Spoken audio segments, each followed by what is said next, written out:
दोस्तों नमस्कार।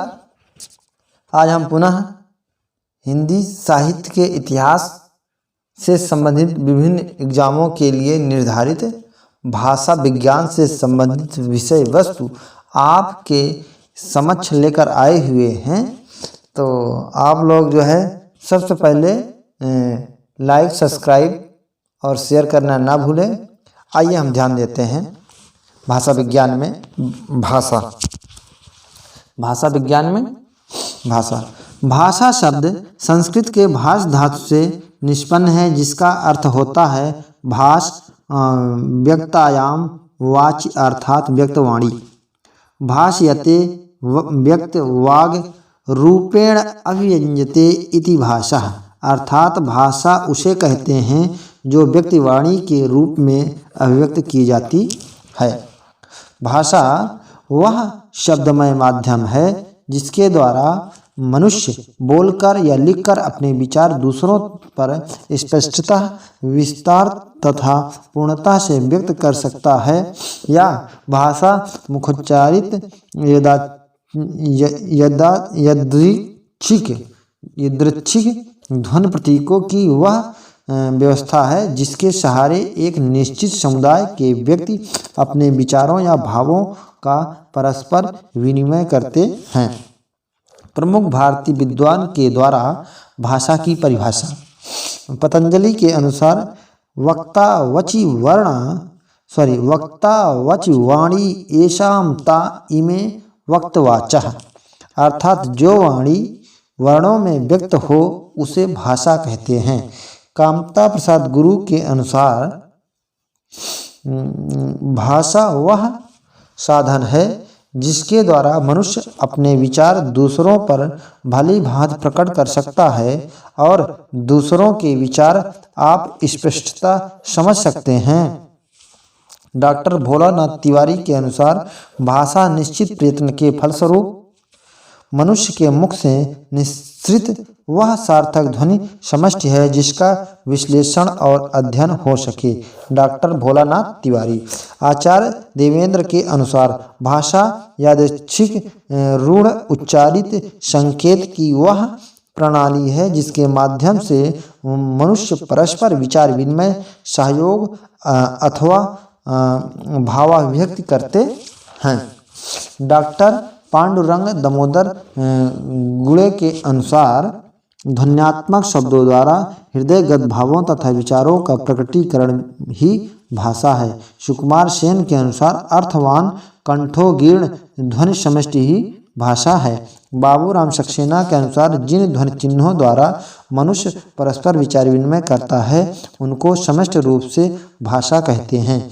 डॉक्टर मंगल देव शास्त्री के अनुसार भाषा मनुष्य की उस चेष्टा या व्यापार को कहते हैं जिससे मनुष्य अपने उच्चारणोपयोगी शरीर अवयवों से उच्चारण किए गए वर्णात्मक या व्यक्त शब्दों द्वारा अपने विचारों को प्रकट करते हैं। डॉक्टर श्याम सुंदर दास के अनुसार मनुष्य और मनुष्य के बीच वस्तुओं के विषय में अपनी इच्छा और मत का आदान प्रदान करने के लिए व्यक्ति ध्वनि संकेतों का जो व्यवहार होता है उसे भाषा कहते हैं। पाश्चात्य विद्वानों के अनुसार भाषा की परिभाषा। मैक्स मूलर के अनुसार भाषा और कुछ नहीं, केवल मानव की चतुर बुद्धि द्वारा आविष्कृत एक ऐसा उपाय है जिसकी मदद से हम अपने विचार सरलता और तत्परता से दूसरों पर प्रकट कर सकते हैं और जो चाहते हैं कि इसकी व्याख्या प्रकृति की उपज के रूप में नहीं बल्कि मनुष्यकृत पदार्थ के रूप में करना उचित है। हेनरी स्वीट के अनुसार ध्वन्यात्मक शब्दों द्वारा विचारों का प्रकटीकरण ही भाषा है। क्रोचे के अनुसार भाषा उस स्पष्ट, सीमित तथा सुसंगठित ध्वनि को कहते हैं जो अभिव्यंजना के लिए नियुक्त की जाती है। वाद्रे के अनुसार भाषा एक प्रकार का चिन्ह है। चिन्ह से तात्पर्य उन प्रतीकों से है जिसके द्वारा मनुष्य अपना विचार दूसरों पर प्रकट करता है। ये प्रतीक भी कई प्रकार के होते हैं, जैसे नेत्रगृह, श्रोतागृह, नेत्रग्रह, श्रोताग्राह्य, स्पर्शग्राह्य। वस्तुतः भाषा की दृष्टि से श्रोताग्राह्य प्रतीक ही सर्वश्रेष्ठ है। ब्लॉक तथा ट्रेगर के अनुसार भाषा यादृच्छिक ध्वनि संकेतों की वह प्रणाली है जिसके माध्यम से मानव परस्पर विचारों का आदान प्रदान करता है। गार्डनर के अनुसार विचारों की अभिव्यक्ति के लिए जिन व्यक्त एवं स्पष्ट ध्वनि संकेतों का व्यवहार किया जाता है उन्हें भाषा कहते हैं। अत्तो ए स्पर्शन के अनुसार मनुष्य ध्वन्यात्मक शब्दों द्वारा अपना विचार प्रकट करता है। मानव मस्तिष्क वस्तुतः विचार प्रकट करने के लिए ऐसे शब्दों का निरंतर उपयोग करता है। इस प्रकार के कार्यकलाप को ही भाषा की संज्ञा दी जाती है। स्तुत्यवा के अनुसार भाषा यादृच्छिक ध्वनि संकेतों की वह पद्धति है जिसके द्वारा मानव समुदाय परस्पर सहयोग एवं विचार विनिमय करते हैं। भाषा की विशेषताएं। भाषा की स्वभावगत विशेषता। ठीक, तो स्वभावगत विशेषता आइए देखते हैं कि भाषा एक पैतृक संपत्ति नहीं है। भाषा अत्यंत सामाजिक वस्तु है। भाषा अर्जित संपत्ति है। भाषा का अर्जन अनुकरण द्वारा होता है। भाषा चिर परिवर्तनशील है। प्रत्येक भाषा एक भौगोलिक सीमा होती है। प्रत्येक भाषा की एक भौगोलिक सीमा होती है। प्रत्येक भाषा की एक ऐतिहासिक सीमा होती है। भाषा का कोई अंतिम स्वरूप नहीं है। भाषा की धारा स्वभावतः कठिनता से सरलता की ओर जाती है। भाषा संयोगावस्था से वियोगावस्था की ओर जाती है। प्रत्येक भाषा की अपनी अलग संरचना होती है। हर भाषा का स्पष्ट या अस्पष्ट एक मानक रूप होता है। भाषा स्थूलता से सूक्ष्मता की ओर और अप्रौढ़ता से प्रौढ़ता की ओर जाती है। भाषा परंपरा है। व्यक्ति उसका अर्जन कर सकता है, उसे उत्पन्न नहीं कर सकता। भाषा सामाजिक संपत्ति है। भाषा भाव संप्रेषण का माध्यम है। भाषा परंपरागत वस्तु है। प्रत्येक भाषा की संरचना पृथक होती है। भाषा अनुकरण से सीखी जाती है। भाषा परिवर्तनशील है। भाषा सतत प्रवाहमान, सहज और नैसर्गिक होता है। भाषा जटिलता से सरलता तथा संयोगावस्था से वियोगावस्था की वियोगात्मक। भाषा जटिलता से सरलता तथा संयोगात्मक से वियोगात्मक की ओर उन्मुख होती है। भाषा विकास के विविध रूप आइए देखते हैं।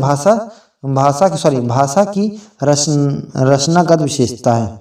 भाषा की रचनागत विशेषता। भाषा एक व्यवस्था में वृद्ध होती है। भाषा मानव मुख से उच्चारित ध्वनि समूह है। यादृच्छिक, द्वैतता, रूढ़ता, क्रमबद्धता और सार्थकता विशेषीकरण। भाषा विकास के विविध रूप निम्नलिखित हैं। आगे मानक या परिनिष्ठित भाषा, विभाषा, उपभाषा, प्रांतीय भाषा या बोली, उपभाषा, अपभ्रष्ट भाषा या अमानक भाषा। और नेक्स्ट है व्यक्ति बोली, विशिष्ट भाषा, कूट भाषा, कृत्रिम भाषा, राष्ट्रभाषा। भाषा विकास के प्रमुख चरण क्रमशः निम्न हैं। आंगिक, वाचिक, लिखित, यांत्रिक। परिनिष्ठित भाषा, आदर्श भाषा, टकसाली भाषा, अपनी आसपास की बोलियों को प्रभावित करने वाली विशिष्ट स्तर की भाषा जिसे एक क्षेत्र विशेष के लोग चाहे वे पृथक पृथक बोली क्षेत्रों के हों, शिक्षित सभ्य व्यक्ति शिक्षा, दीक्षा, साहित्य रचना, पत्र व्यवहार में प्रयोग करते हैं, या वह भाषा जो व्याकरण के नियमों में आबद्ध हो परिनिष्ठित भाषा कहलाती है। परिमार्जित भाषा, वह भाषा जिसकी त्रुटियां दूर की गई हो अर्थात जिसका परिमार्जन किया गया हो। परिष्कृत भाषा, वह भाषा जिसका परिष्कार किया गया हो अर्थात सजाई संवारी गई शुद्ध भाषा। प्रांजल भाषा, वह भाषा जो सरल, सुबोध, साफ सुथरी हो। ठीक। आइए है भारतीय आर्य भाषा। प्राचीन भारतीय आर्य भाषाओं में वैदिक संस्कृत छंदस और लौकिक संस्कृत समाहित है। मध्यकालीन भारतीय आर्य भाषाओं में पाल, प्राकृत तथा अपभ्रंश की गणना की जाती है, जिनका प्रथम प्रमाणिक स्वरूप अशोक के शिलालेख में मिलता है। आरंभिक स्वरूप की भाषा जो शिलालेखों में है, उससे यह सिद्ध होता है कि जनसामान्य की भाषा प्राकृत ही थी। इसको जो है भारतीय आर्य भाषा को जो है का 3 भागों में और इसका समय काल के अनुसार बांटा गया है। तो आइए देखते हैं प्राचीन भारतीय आर्य भाषा, जिसका समय 2000 ईसा पूर्व से 500 ईसा पूर्व तक है। 2000 ईसा पूर्व से 500 ईसा पूर्व तक। वैदिक संस्कृत 2000 ईसा पूर्व से 800 ईसा पूर्व तक है और लौकिक संस्कृत 800 ईसा पूर्व से 500 ईसा पूर्व तक है। मध्यकालीन आर्य भाषा 500 ईसा पूर्व से 1000 ईसा पूर्व तक है, जिसमें पाली प्रथम प्राकृत जिसे 500 से 1 ईस्वी तक है और प्राकृतिक द्वितीय प्राकृति 1 ईस्वी से 500 ईस्वी तक है। अपभ्रंश यानी तृतीय प्राकृत 500 से 1000 ईस्वी तक है। आधुनिक भारतीय आर्य भाषा 1000 से अब तक है। ठीक, आधुनिक भारतीय आर्य भाषा 1000 ईस्वी से अब तक है। वैदिक संस्कृत प्राचीन भारतीय आर्य भाषा का प्राचीनतम नमूना वैदिक संस्कृत में दिखाई देता है। वैदिक संस्कृत का सृजन वैदिक संस्कृत में हुआ है। वैदिक संस्कृत में वैदिक छांदस आदि भी कहा जाता है।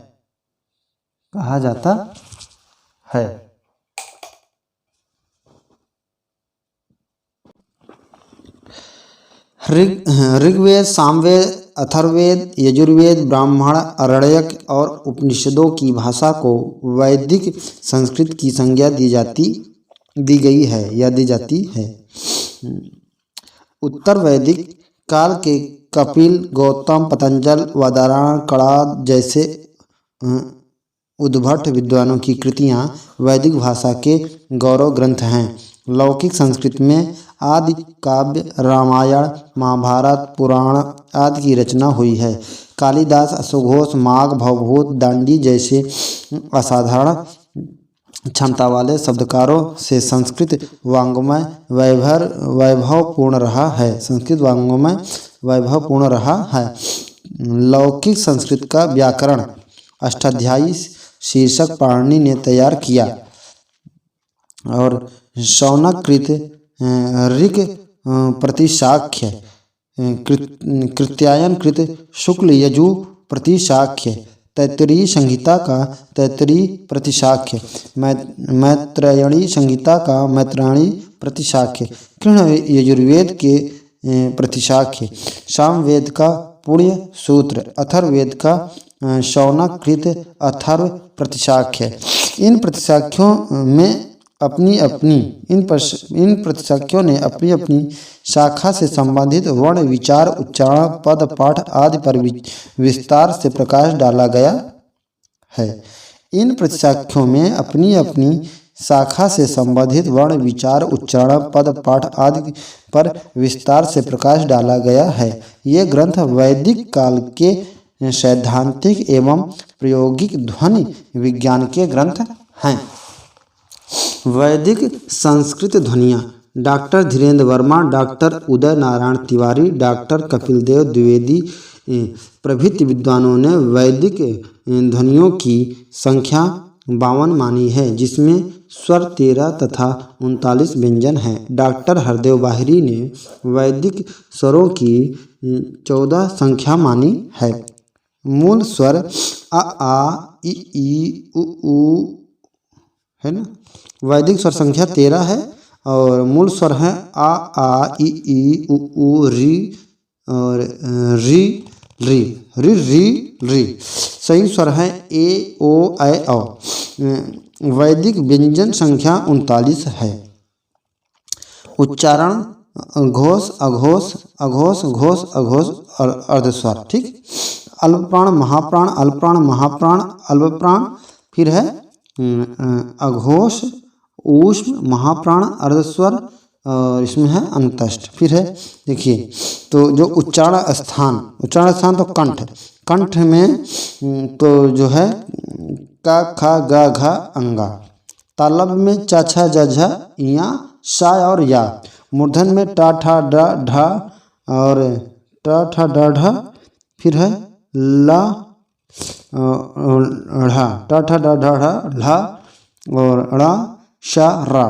दंत में तथा दधा ना ला सा ला, तथा दधा ना ला और सा और ला। फिर है ओष्ठ में पापा बाबा मा। फिर है वा, ठीक, वा और है हा, हा। और इसमें फिर क्या है इसमें, अब देखिए, आइए देखते हैं अल्प प्राण ध्वनियाँ हैं। कचट तप आ, कचट तप महाप्राण है ख छठ थप है। और ये अल्प प्राण जो हैं ये अघोष भी हैं। अघोष ध्वनियों में कौन कौन सा आता है अभी देखते हैं। अल्प प्राण में आता है, अल्प प्राण में जो आता है तो का च ट त प। फिर है ग ज ड द ब महा। और फिर है अंगा इण मन न में यंगड़ न में। फिर है खछ ठे खछट थप हाँ घज जब गढ़ दस महाप्राण में। अरे ठीक है, आइए देखते हैं वैदिक संस्कृत की विशेषताएं। वैदिक संस्कृत इसको हिंदी वर्णमाला है। हिंदी वर्णमाला को जो है अच्छे से पढ़ लेंगे तो पूरा क्लियर हो जाएगा कि वैदिक व्यंजनों की संख्या कौन कौन सी रही है उस समय। पूरा हिंदी वर्णमाला ही है, समझ लीजिए, है ना। जीवा मूली उपाधि ये सब भी होता है इसमें। आइए वैदिक संस्कृत की विशेषता है। वैदिक संस्कृत श्रेष्ठ योगात्मक है। वैदिक संस्कृत में संगीतात्मक एवं बलात्मक दोनों ही स्वराघात मौजूद हैं। वैदिक संस्कृत में 3 लिंग, 3 वचन, 3 वाच्य एवं 8 विभक्तियों का प्रयोग मिलता है। वैदिक संस्कृत में धातुओं के रूप आत्मनेय एवं परस्मय 2 पदों में चलते थे। कुछ एक धातुएं उभयपदी थी। डॉक्टर भोलानाथ तिवारी के अनुसार वैदिक संस्कृत में केवल तत्पुरुष, कर्मधारय, बहुब्रीहि एवं द्वंद्व के 4 ही समास मिलते हैं। वैदिक संस्कृत में काल एवं भाव क्रियार्थ मिलाकर क्रिया के 10 प्रकार के रूप मिलता है। 4 लट, लिट और लंग, लुंग, ठीक है। 6 भाव हैं, है ना। क्रिया के 4 ही हैं, लट, लिट, लंग और लुंग। लट का मतलब होता है वर्तमान, लिट का मतलब होता है परोक्ष या संपन्न, और लंग का मतलब होता है कि अनद्यतन या संपन्न। लुंग का मतलब होता है सामान्य भूत। 6 भाव होते हैं तो लोट विधलिंग, लोट का मतलब होता है आज्ञा, विधलिंग का मतलब होता है कि भावनार्थक चाहिए, और आशीर्लिंग मतलब इच्छार्थ, और लिंग मतलब हेतु समुद्भाव या निर्देश, और लेट मतलब अभिप्राय, और लेट का मतलब होता है निर्बद्ध है। तो क्रिया के 10 काल और भाव भेद के ही लकार हैं। लौकिक संस्कृत प्राचीन भारतीय आर्य भाषा का वह रूप जिसका पाणिनि की अष्टाध्यायी में विवेचन किया गया है वह लौकिक संस्कृत कहलाता है। संस्कृत में 48 ध्वनियाँ ही शेष रह गई। वैदिक संस्कृत लाह और लह, जीवा मूली और उपध्यानी, जीवा मूली और उपध्यानी के लुप्त होने से लौकिक संस्कृत की 48 ध्वनियाँ शेष बच गई। मध्यकालीन आर्य भाषा प्रकृत। सामान्यतः प्रकृत का अर्थ होता है सहज, स्वाभाविक। प्रकृत को विद्वान संस्कृत से पूर्व प्राक कृत पहली सहज भाषा मानते हैं। गियर्सन ने इसे प्राइमरी प्राकृतिक कहा है। कुछ विद्वान संस्कृत के बाद विकसित भाषा को प्राकृतिक कहते हैं। प्रकृतः संस्कृतम तत्र भव तत् आगतः व प्राकृतम। हेमचंद्र ने ये कहा है। ठीक है। भरत मुनि ने अपने नाट्यशास्त्र में विभिन्न भाषाओं के निरूपण में प्राकृतिक व्याकरण के सिद्धांतों की चर्चा की है। राजशेखर ने प्रकृति को मीठी तथा संस्कृत को कठोर कहा है। 18वीं शताब्दी में वाक्पतिराज ने प्राकृतिक महाकाव्य गौड़वाहों में प्रकृति को जनभाषा कहा है।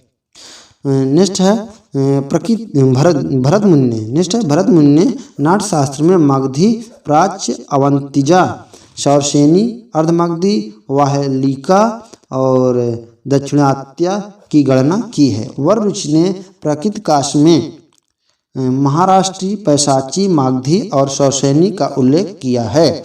हेमचंद्र ने वररुचि द्वारा दिए गए 4 नामों के अतिरिक्त चूलिका, पैशाचिका, अर्धमागधी और अपभ्रंश नामों की गणना की। प्रकृति में जहाँ एक और विशुद्ध धार्मिक साहित्य लिखा वहाँ उसे ललित साहित्य, नाटक, कथा साहित्य तथा चरित्र काव्यों की भी रचना हुई। प्रकृति में जहाँ एक और विशुद्ध धार्मिक साहित्य लिखा गया वहाँ उसमें ललित साहित्य, नावक, कथा साहित्य तथा चरित्र काव्यों की भी रचना हुई। प्रकृति के महाकाव्यों में सेतुबंध, प्रवरसेन, गौड़ वाहो और वाचपतिराज, कुमारपाल चरित, हेमचंद्र, लीलावाह, कौतूहल, पाउन चरिव, विमल सूरी और सुर सुंदरी चरिव, धनेश्वर सूरी, वासुदेव हिंडी और संघदा रागड़ी आदि। गाहा सतई श्रृंगार, गाहा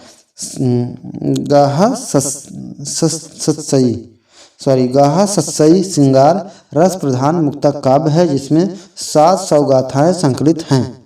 हाल सातवाहन को इसका संकलनकर्ता माना जाता है। इसे गाथा सप्तशती भी कहा जाता है। नेक्स्ट लिखेंगे भाषा परक ग्रंथों में वररुचिकृत प्राकृत प्रकाश और पै असद महड़वो और प्राकृतिक पैगलम महत्वपूर्ण है। डॉक्टर रिचर्ड ने प्राकृतिक भाषाओं का व्याकरण लिखा था जो अब हिंदी में अनुदित रूप में उपलब्ध है। मध्यकालीन आर्य भाषा प्रकृति को द्वितीय प्रकृति भी कहा गया है। प्रकृति की व्युत्पत्ति के संबंध में 2 मत प्रचलित हैं जो निम्न हैं। प्रकृति प्राचीनतम जनभाषा है। प्रकृति प्राचीनतम प्रचलित जनभाषा है और है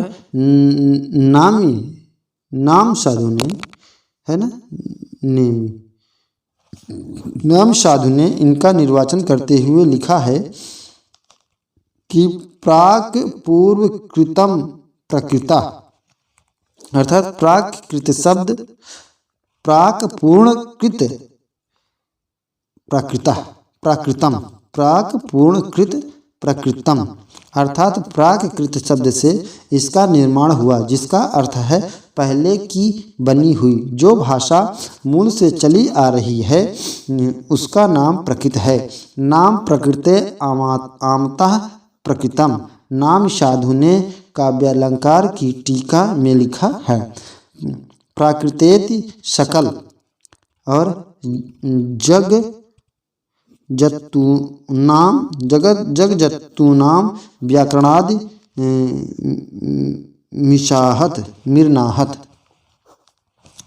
मिशाहत संस्कारः सहजो वचनः व्यापारः प्रकृति तत्र भवः सेव वा प्रकृतम। एक बार पुनः देखते हैं। काव्यालंकार की टीका में लिखा है, किसने लिखा है? नाम साधु ने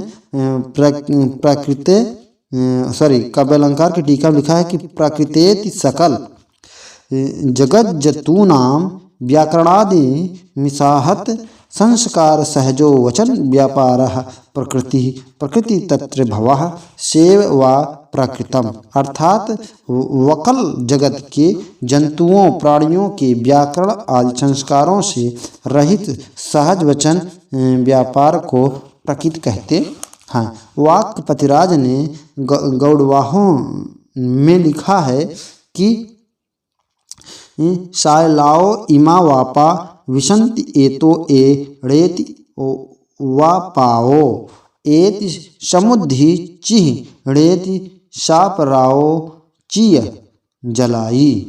अर्थात जिस प्रकार जल सागर में प्रवेश करता है और वहीं से निकलता है, उसी प्रकार समस्त भाषाएं प्रकृति में ही प्रवेश करती हैं और प्रकृति से ही मिलती हैं। प्रकृति की उत्पत्ति संस्कृत से हुई है। इस मत की पुष्टि करने वाले विद्वान निम्नलिखित हैं। प्रकृति संस्कृति तत्र भवम तत्र आगतवां प्रकृतम। अर्थात प्रकृति मूल संस्कृत है जो प्रकृति से आगत है, हेमचंद्र ने कहा है। फिर प्रकृति संस्कृतम तत्र भवः प्रकृतिमुच्यते। अर्थात प्रकृति का मूल संस्कृत है, उससे उत्पन्न भाषा को प्रकृति कहते हैं। प्रकृति सर्वस्व में मार्कंडेय ने कहा है। प्रकृतस्य सर्वमेव संस्कृति योनि। अर्थात प्रकृति की जननी संस्कृत है। प्रकृति संजीवनी में वासुदेव ने कहा है। प्राकृते संस्कृतात् आगतम प्राकृतम। अर्थात प्रकृति संस्कृत से आगत प्रकृति है। सिंहदेव मणि ने कहा है। प्राकृते संस्कृतायास्तु विकृत प्रकृति माता। अर्थात संस्कृत विकृत प्राकृत है। षड्भाषा चंद्रिका में लक्ष्मीधर ने कहा है। द्वितीय प्राकृत को साहित्यिक प्राकृत भी कहते हैं। प्राकृतिक भाषाओं के विषय में सर्वप्रथम भरत मुनि ने नाट्यशास्त्र में विचार किया है। भरत मुनि ने अपने नाट्यशास्त्र में मुख्य प्राकृति तथा 7 गौड़ विभाषा की चर्चा की, जो अग्रांकित है। मुख्य प्राकृतिक गौड़ विभाषा मागधी, साबरी, अवंतिजा और अभीरी, प्राच्या, चंडाली, शूरसेनी, शौरसेनी, संचरी, अर्धमागधी, द्रविड़ी और वाहलिक, उदरजा और दक्षिणात्य महाराष्ट्री, वनेचरी। प्राकृतिक व्याकरणों में सर्वप्रथम नाम वररुचि 7वीं शताब्दी का आता है। इनके व्याकरण ग्रंथ का नाम प्राकृतिक प्रकाश है। इसमें 12 परिच्छेद हैं। वररुचि ने प्राकृतिक प्रकाश ग्रंथ में प्राकृतिक भाषा के 4 भेद बताए हैं, जो निम्नलिखित हैं। महाराष्ट्री, पैशाची, मागधी, शौरसेनी। हेमचंद्र ने अपने प्रसिद्ध ग्रंथ प्राकृतिक व्याकरण में प्राकृत भाषा के 3 और भेदों की चर्चा की, जो निम्न हैं। आरसी, अर्धमागधी, चूलिका, पैशाची और अपभ्रंश। हेमचंद्र को प्रकृति का पाणिनि माना जाता है। अपने व्याकरण के उदाहरणों के लिए हेमचंद्र ने भट्टी के समान एक द्वयाश्रय काव्य ग्रंथ की रचना की। हेमचंद्र की चूलिका पैशाची को ही आचार्य दंडी ने भूत भाषा कहा है। महाराष्ट्री प्रकृति महाराष्ट्री को प्रकृत व्याकरणों ने आदर्श, परिनिष्ठित तथा मानक प्रकृति माना है। इस प्रकृति का मूल स्थान महाराष्ट्र है। डॉक्टर हरनले के अनुसार महाराष्ट्री का अर्थ महाराष्ट्र की भाषा है। महाराष्ट्र के अंतर्गत राजपूताना तथा मध्य प्रदेश आदि आते हैं। जॉर्ज गियर्सन एवं जूल ब्लॉक ने महाराष्ट्रीय प्रकृति से ही मराठी की उत्पत्ति मानी है। भरत मुनि ने दक्षिणात्य प्रकृति का भेद महाराष्ट्री के लिए ही किया है। अवंती और वाहलिक ये दोनों भाषाएं महाराष्ट्री भाषा में अंतर्भूत हैं। डॉक्टर मनमोहन घोष और डॉक्टर सुकुमार सेन का अभिमत है कि महाराष्ट्रीय प्रकृति शौरसेनी का ही विकसित रूप है। आचार्य दंडी ने अपने प्रसिद्ध ग्रंथ काव्यदर्श में महाराष्ट्री को सर्वोत्कृष्ट प्राकृतिक भाषा बतलाया है। महाराष्ट्रास्यां भाषा प्रकृतम बिंदु सागरः शुक्तिरात्मा श्वेतबंध्वाधि और धन्ययाम। महाराष्ट्रीय प्रकृति में लिखी गई साहित्यिक कृतियाँ निम्नलिखित हैं। राजा हालकृत गाहा सस्सई गाथा सप्तशती, पवर्षणकृत रावणे वाहो श्वेतबंधु, वाकपतकृत गाढ़वाहो गौड़वधा, जयवल्लभकृत वज्जा लग्ग, हेमचंद्रकृत कुमारपाल चरित्र। शौरसेन प्रकृति मूलतः शूरसेन या मथुरा के आसपास को बोली थी। शौरसेनी प्रकृति मूलतः शूरसेन या मथुरा के आसपास की बोली थी और मध्य देश की भाषा होने के कारण शौरसेनी का बहुत आदर था। यो मध्य देशम विकसति सह कवि सर्वभाषा निश्रयाः। डॉक्टर पिछले के अनुसार इसका विकास दक्षिण में हुआ। शौरसेनी मूलतः नाटकों के गद्य की भाषा थी। आचार्य भरतमुनि ने लिखा भी है कि शौरसेनम समाश्रिव्य भाषा कारतु नाटके। विद्वानों ने शौरसेनी प्रकृति का आधार भिन्न भिन्न बताया है जो निम्नलिखित है। विद्वान वर रुचि प्राकृतिक संस्कृतम। वर रुचि के अनुसार संस्कृत संस्कृतम। वर रुचि के अनुसार संस्कृत प्रकृति संस्कृतम। वर रुचि के अनुसार संस्कृत प्रकृति संस्कृतम। और राम शर्मन के अनुसार महाराष्ट्री है तो महाराष्ट्री। विरंध्यते संप्रति शौरसेनी पूर्वे भाषा प्रकृति किलास्या। नेक्स्ट है क्या है पुरुषोत्तम के अनुसार संस्कृत तथा महाराष्ट्री संस्कृता अनुगमनाद बहुल्यम तथा शेषे महाराष्ट्री। वरुच ने शौरसेनी प्रकृति को ही प्रकृत भाषा का मूल माना है। प्रकृत शौरसेनी प्रकृति प्रकाशः। ठीक, नेक्स्ट है प्रकृति शौरसेनी प्रकृति प्रकाशः 10 से 2 में भाग में अध्याय में दिया गया है।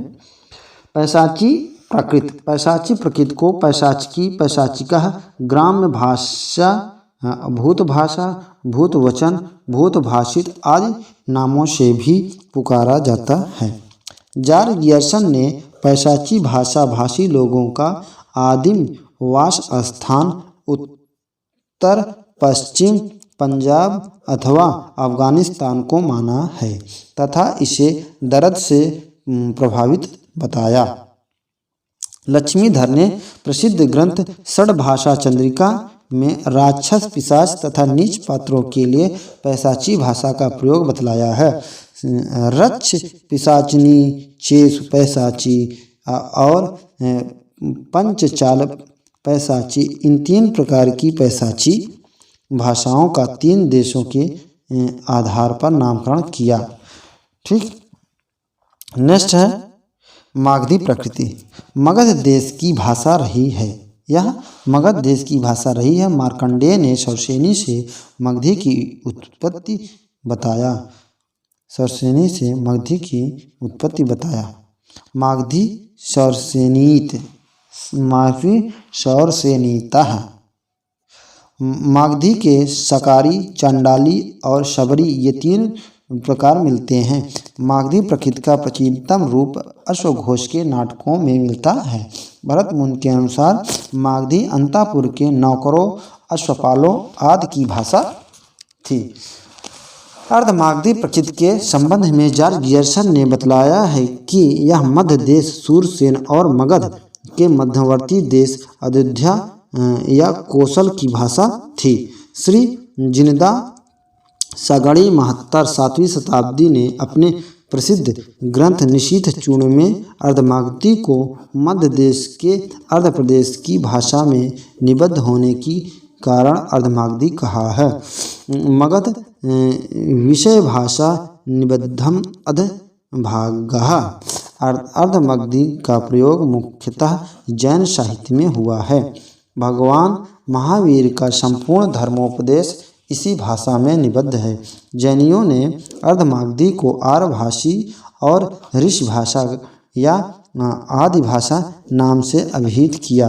डॉक्टर जैकोबी ने प्राचीन जैन सूत्रों की भाषा को प्राचीन महाराष्ट्री कहकर जैन महाराष्ट्री नाम दिया है। आचार्य विश्वनाथ ने साहित्य दर्पण में अर्धमागधी को चेट, राजपूत एवं सेठों की भाषा बताया। पाली भाषा क्या है? पाली भाषा, इसे प्रथम पाली या अभिलेखी प्रकृति कहते हैं। प्रथम पाली या अभिलेखी प्रकृति कहते हैं। पाली मध्यकालीन आर्य भाषाओं की कड़ी में प्रथम भाषा है। इसे प्रथम भाषा या इसे प्रथम प्रकृति या देश भाषा भी कहा जाता है। पाली शब्द की व्युत्पत्ति पंक्ति, बुद्ध की पंक्तियाँ अथवा पाली ग्राम या ग्रामीणों की भाषा होने के कारण या पाटलिपुत्र मगध की भाषा होने के कारण या पर्याय या पर्याय शब्दों से सिद्ध की जाती है। अभिधानप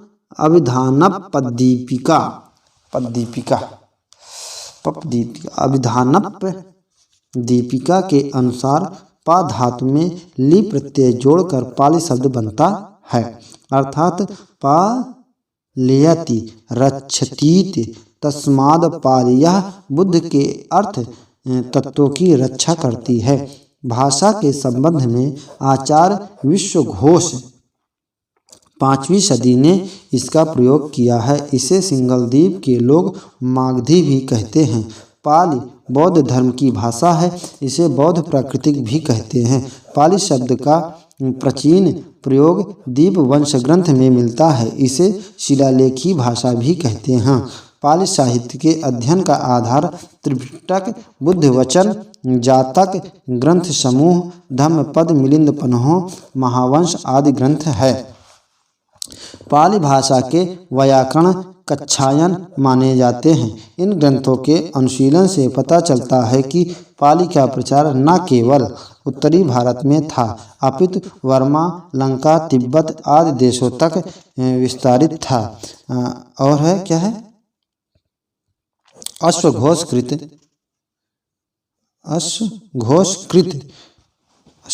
ये लिखा है अश्वघोष,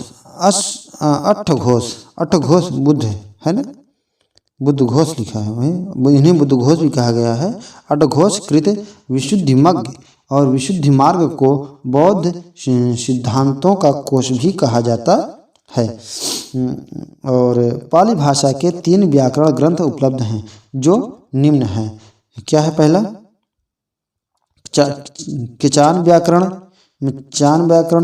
और फिर क्या है, मोगलान व्याकरण और सद्नीति व्याकरण। कच्चान व्याकरण को कच्चान गंध या सुसंधि कप भी कहा जाता है। कच्चायन व्याकरण में 4 कप, संधि कप, नाम कप, अख्यात कप तथा विधान कप, 23 परिच्छेद तथा 675 सूत्र हैं। मोगलान व्याकरण के रचयिता मोगलान हैं। इन्होंने ही इस पर वृत्ति और पंचिका लिखी है। मोगलान व्याकरण पाली व्याकरण में पूर्णतः तथा गंभीरता में सर्वश्रेष्ठ व्याकरण है। इसमें 817 सूत्र हैं। सद्दीनी व्याकरण के रचयिता वारमी भिक्षु अग्गवंश थे। ये अग्ग पंडित तृतीय भी कहलाते थे। सद्नीति व्याकरण 3 भाग और पदमाला, धातुमाला और सूत्रमाला 27 अध्याय तथा 1391 सूत्र में निबद्ध हैं। विभिन्न विद्वानों द्वारा पाली शब्द की व्युत्पत्ति निम्न ढंग से बताई गई है। विद्वान व्युत्पत्ति आचार्य विधुशेखर और पंक्ति, पत्ति और पट्टी, पल्ली, पाल। मैक्स वलेसर के अनुसार पाटलिपुत्र या पांडल।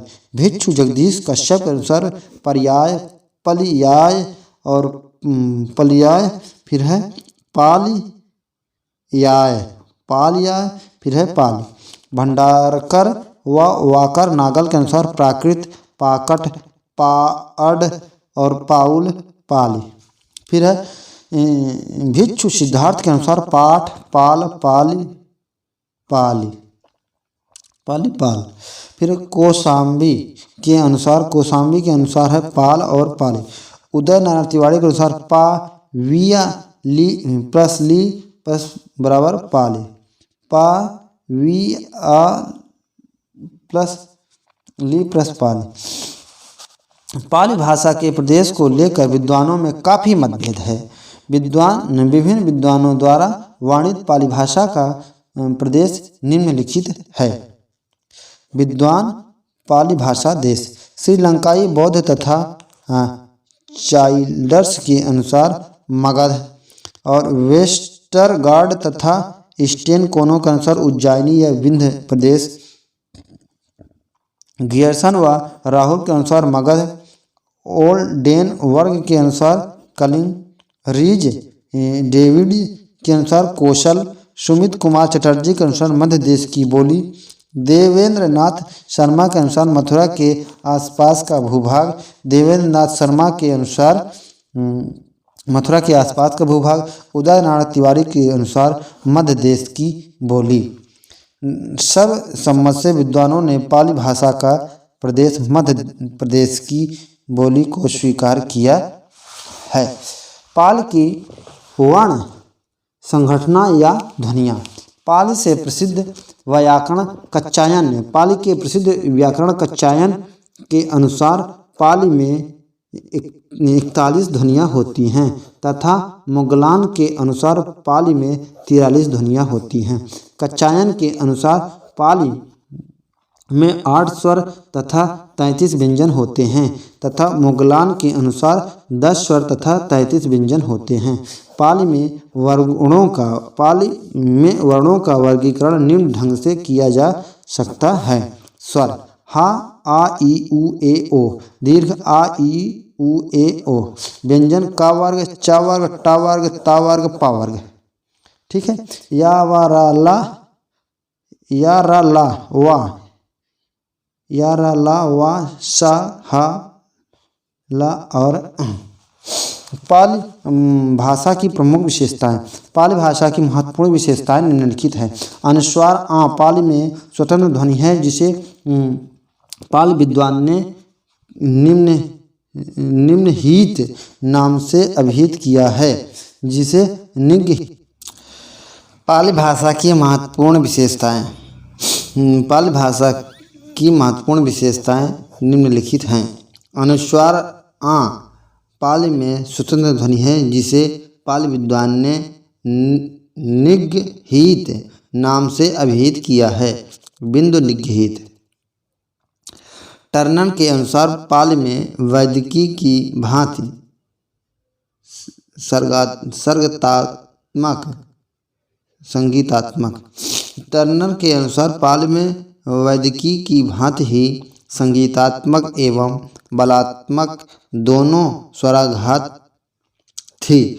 गियर्सन तथा भोलानाथ तिवारी पाली में बलात्मक स्वराघात मानते हैं, जबकि जूल ब्लॉक किसी भी स्वराघात को नहीं स्वीकारते।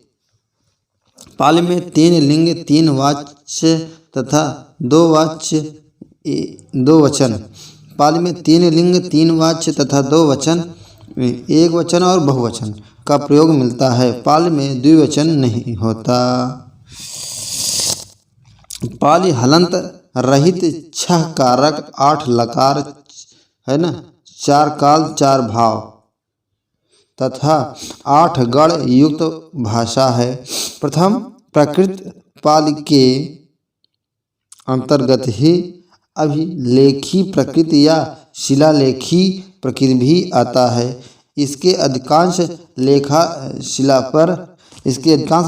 पर अंकित होने के कारण इसकी संज्ञा शिलालेखी प्रकृति हुई। अपभ्रंश। अपभ्रंश भाषा के अर्थ में अपभ्रंश का प्रयोग छठी शती से मिलने लगता है। अपभ्रंश शब्द की उत्पत्ति अप उपसर्ग तथा भ्रंश धातु और भ्रंश धातु तथा प प्रत्यय से मानी जाती है। अब उपसर्ग तथा भ्रंश धातु दोनों का प्रयोग अथाह पतन, गिरना या विकृत के अर्थ में होता है। अपभ्रंश का अर्थ है बिगड़ा हुआ प्रकृति की तुलना में। जिस भाषा में ध्वन्यात्मक तथा व्याकरणिक परिवर्तन हो गया उसे विद्वानों ने अपभ्रंश या अवहट्ठ नाम से अभिहित किया। डॉक्टर सुनीत कुमार चटर्जी ने अपभ्रंश और आधुनिक आर्य भाषाओं के बीच की कड़ी को अवहट्ठ कहा है।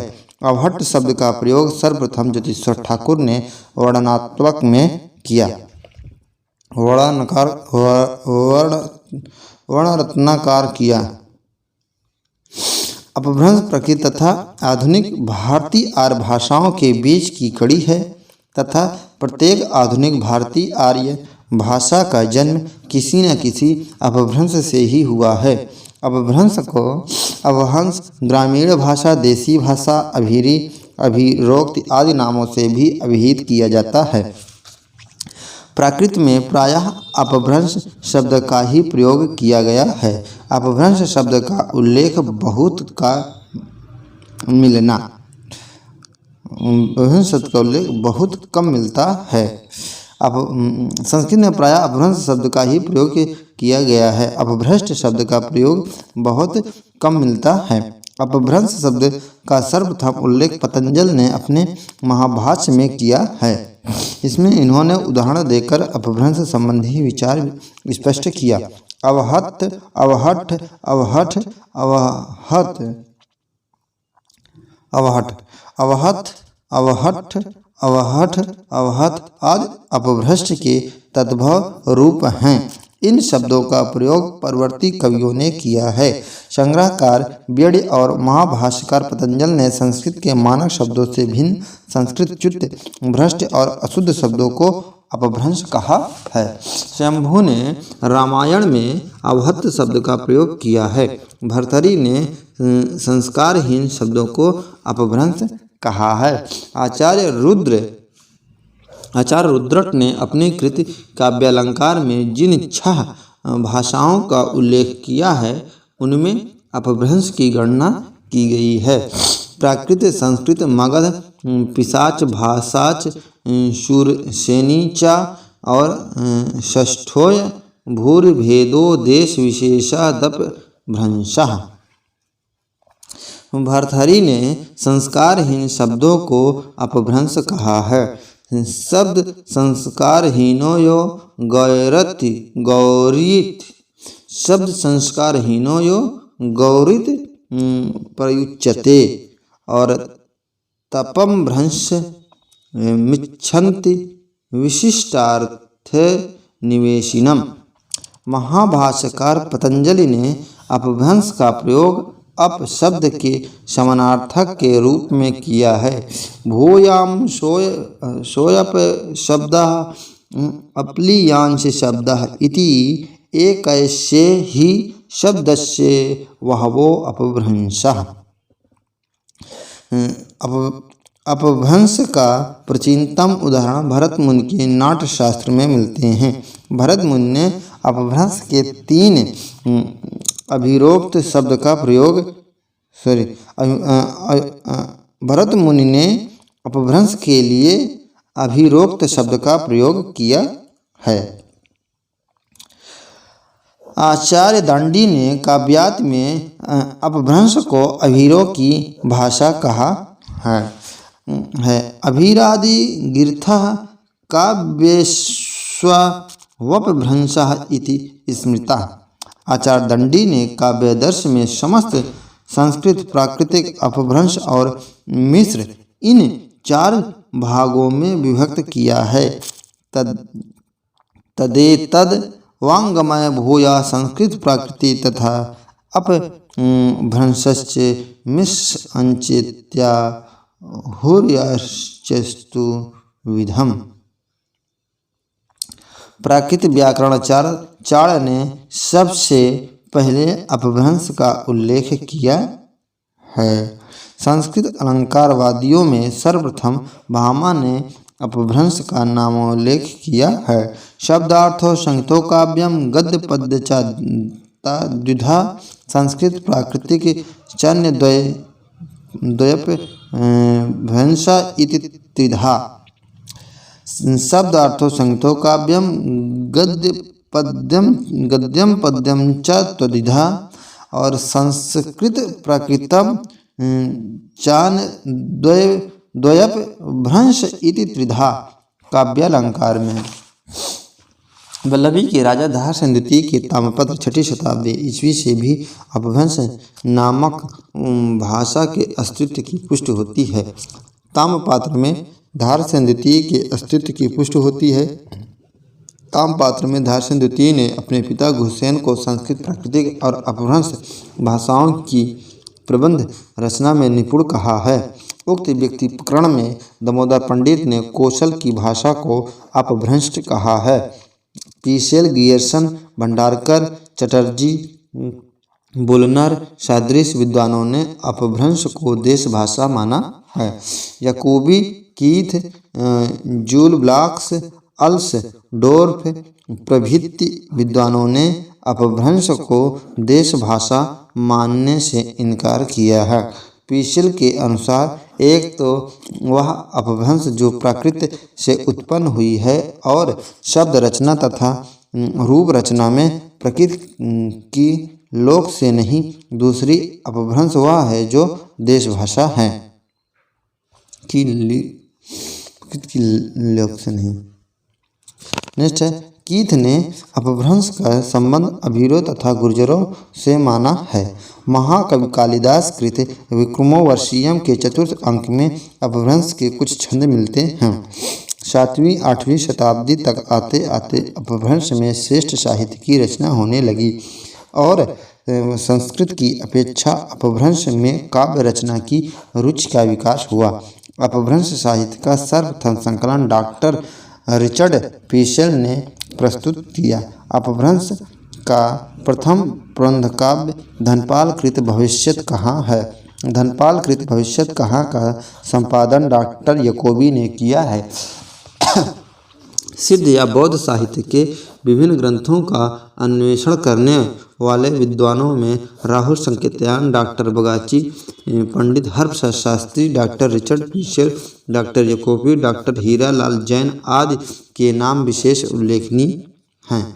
पंडित हर्ष शास्त्री ने बौद्ध गान व दूहा नामक ग्रंथ का संपादन किया। बौद्ध गान व दूहा सिद्धों की रचनाओं का पहला संकलित ग्रंथ है। अपभ्रंश में राम कथा के प्रथम कवि स्वयंभू 8वीं शती है। स्वयंभू कृत पावनचर्यु राम कथा का विशाल प्रबंध काव्य है। इसमें 90 संधियाँ और 5 कांड हैं। पावनचर्यु की 90 संधियों में से 83 संधियों की रचना स्वयंभू ने तथा शेष 7 संधियों की रचना उनके पुत्र त्रिभुवन ने की। डॉक्टर भयाड़ी ने स्वयंभू को अपभ्रंश का कालिदास और पुष्पदंत को भवभूति कहा है। पौराणिक गाथाओं की जानकारी के लिए अपभ्रंश में सबसे बड़ा ग्रंथ महापुराण और 63 महापुरुष गुणालंकार है। इसके रचनाकार पुष्पदंत 10वीं शती है। महापुराण 120 संधियों का विशाल प्रबंध काव्य है। इसमें जैन परंपरा में प्रख्यात 63 शलाका पुरुषों का चरित्र वर्णित है। महापुराण 2 भागों में विभक्त है। पहला आदि पुराण, इसमें ऋषभ देव तथा उसके पुत्र भरत का वर्णन है। दूसरा उत्तर पुराण, इसमें शेष तीर्थंकरों तथा अन्य महापुरुषों का चरित्र वर्णित है। उत्तर पुराण में ही राम कथा एवं कृष्ण कथा भी सम्मिलित है। डॉक्टर हरदेव बाहिरी के अनुसार 7वीं शती से लेकर 11वीं शती के अंत तक अपभ्रंश की विशेष उन्नति हुई, अतः इसे अपभ्रंश का स्वर्णकाल कहते हैं। साहित्यिक रूप में अपने विकास और विस्तार के दौरान अपभ्रंश ने सौरसेनी प्रकृति को सर्वाधिक प्रभावित किया। अपभ्रंश के भेद। नाम साधु ने अपभ्रंश के 3 भेद उपनागर, अभीर और ग्राम्य का उल्लेख किया है। उन्होंने ब्राह्मण का जिक्र ही नहीं किया। मार्कंडेय कृत प्रकृत सर्वस्व में अपभ्रंश के 3 भेद नागर, उपनागर और ब्राह्मण का विवेचन किया है। इसमें नागर गुजरात की, उपनागर राजस्थान की और ब्राह्मण सिंध की बोली है। अपभ्रंश के भेद पर अपभ्रंश के भेद पर प्रकाश डालने वाले आधुनिक विद्वानों में सर्वप्रथम डॉक्टर याकोबी का नाम लिया जाता है। डॉक्टर याकोबी ने सनत कुमार चरिव की भूमिका में अपभ्रंश के भेदों का उल्लेख किया है। डॉक्टर याकोबी के अनुसार अपभ्रंश के 4 भेद हैं: पूर्वी, पश्चिमी, उत्तरी, दक्षिणी। डॉक्टर तगारे ने हिस्टोरिकल ग्रामर ऑफ अपभ्रंश में डॉक्टर याकोबी के मत पर विचार करने के उपरांत उत्तरी को निकालकर अपभ्रंश के 3 भेदों पूर्वी, पश्चिमी और दक्षिणी को ही मान्यता दी है।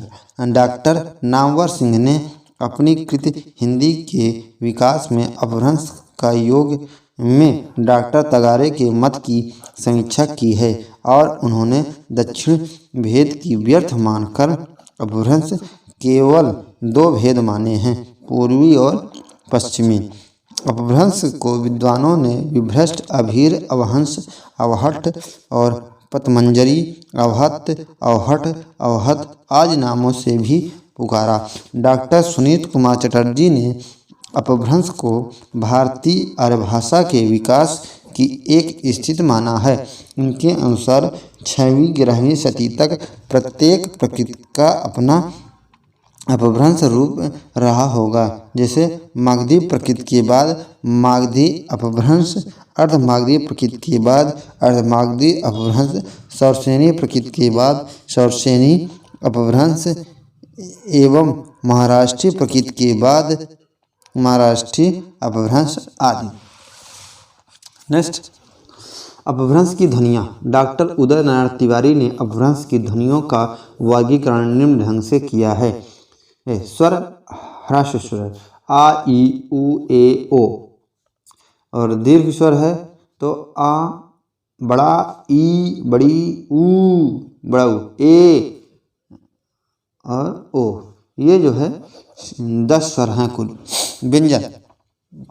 व्यंजन में कंठ में का खा गा घा और तालब में चा छा जा झा, मूर्धन में टाठा डढ़ा अड़ा, दंत में तथा दधा, ना पूर्वी है, पूर्वी अपभ्रंश है, ना पूर्वी अपभ्रंश है। ठीक है। ओष्ठ में पापा बाभा मा, अंतस्थ में यारा ला वा, सा पूर्वी अपभ्रंश है।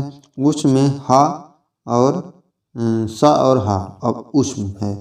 कुल व्यंजन 30 हैं और 10 स्वर हैं। अपभ्रंश भाषा की महत्वपूर्ण विशेषताएं निम्नलिखित हैं। अपभ्रंश को उकार बहुला भाषा कहा गया है। अपभ्रंश वियोगात्मक हो रही थी, अर्थात अपभ्रंश में विभक्तियों के स्थान पर स्वतंत्र प्रसंगों का प्रयोग होने लगा था। अपभ्रंश में 2 वचन, 1 वचन और बहुवचन और 2 ही लिंग, पुल्लिंग और स्त्रीलिंग होते हैं। अवहट। अपभ्रंश युग 500 से 1000, 500 से 100 ईस्वी अपभ्रंश युग कहा जाता है। अपभ्रंश युग की समाप्ति और आधुनिक आर्य भाषाओं के उदय के मध्य करीब 300 वर्ष का अंतराल रहा। अपभ्रंश और आधुनिक आर्य भाषाओं के बीच का मिश्रित भाषा है जिसे परवर्ती अपभ्रंश या अवहट कहा जाता है। डॉक्टर सुनीत कुमार चटर्जी ने अपभ्रंश और आधुनिक भारतीय आर्य भाषा के बीच की कड़ी को अवहट कहा है। 11वीं से लेकर 14वीं शती के मध्य अपभ्रंश भाषा के कुछ कवियों ने अपनी भाषा को अवहट कहा है। अवहट शब्द का प्रयोग सबसे पहले मिथिला निवासी ज्योतिश्वर ठाकुर ने अपने ग्रंथ वर्ण रत्नाकर में उल्लेख किया था। अद्दाहमाण ने अवहट भाषा का उल्लेख अपने संदेश रासक में किया। टीकाकार वंशीधर ने प्राकृतिक पैगलम की भाषा को अवहट माना है। विद्यापति ने अपनी कीर्तिलता की भाषा को अवहट कहा है। रविकर 16वीं सदी वे अपनी भाषा को एक स्थान पर अपभ्रंश और दूसरे स्थान पर अपभ्रष्ट कहा है।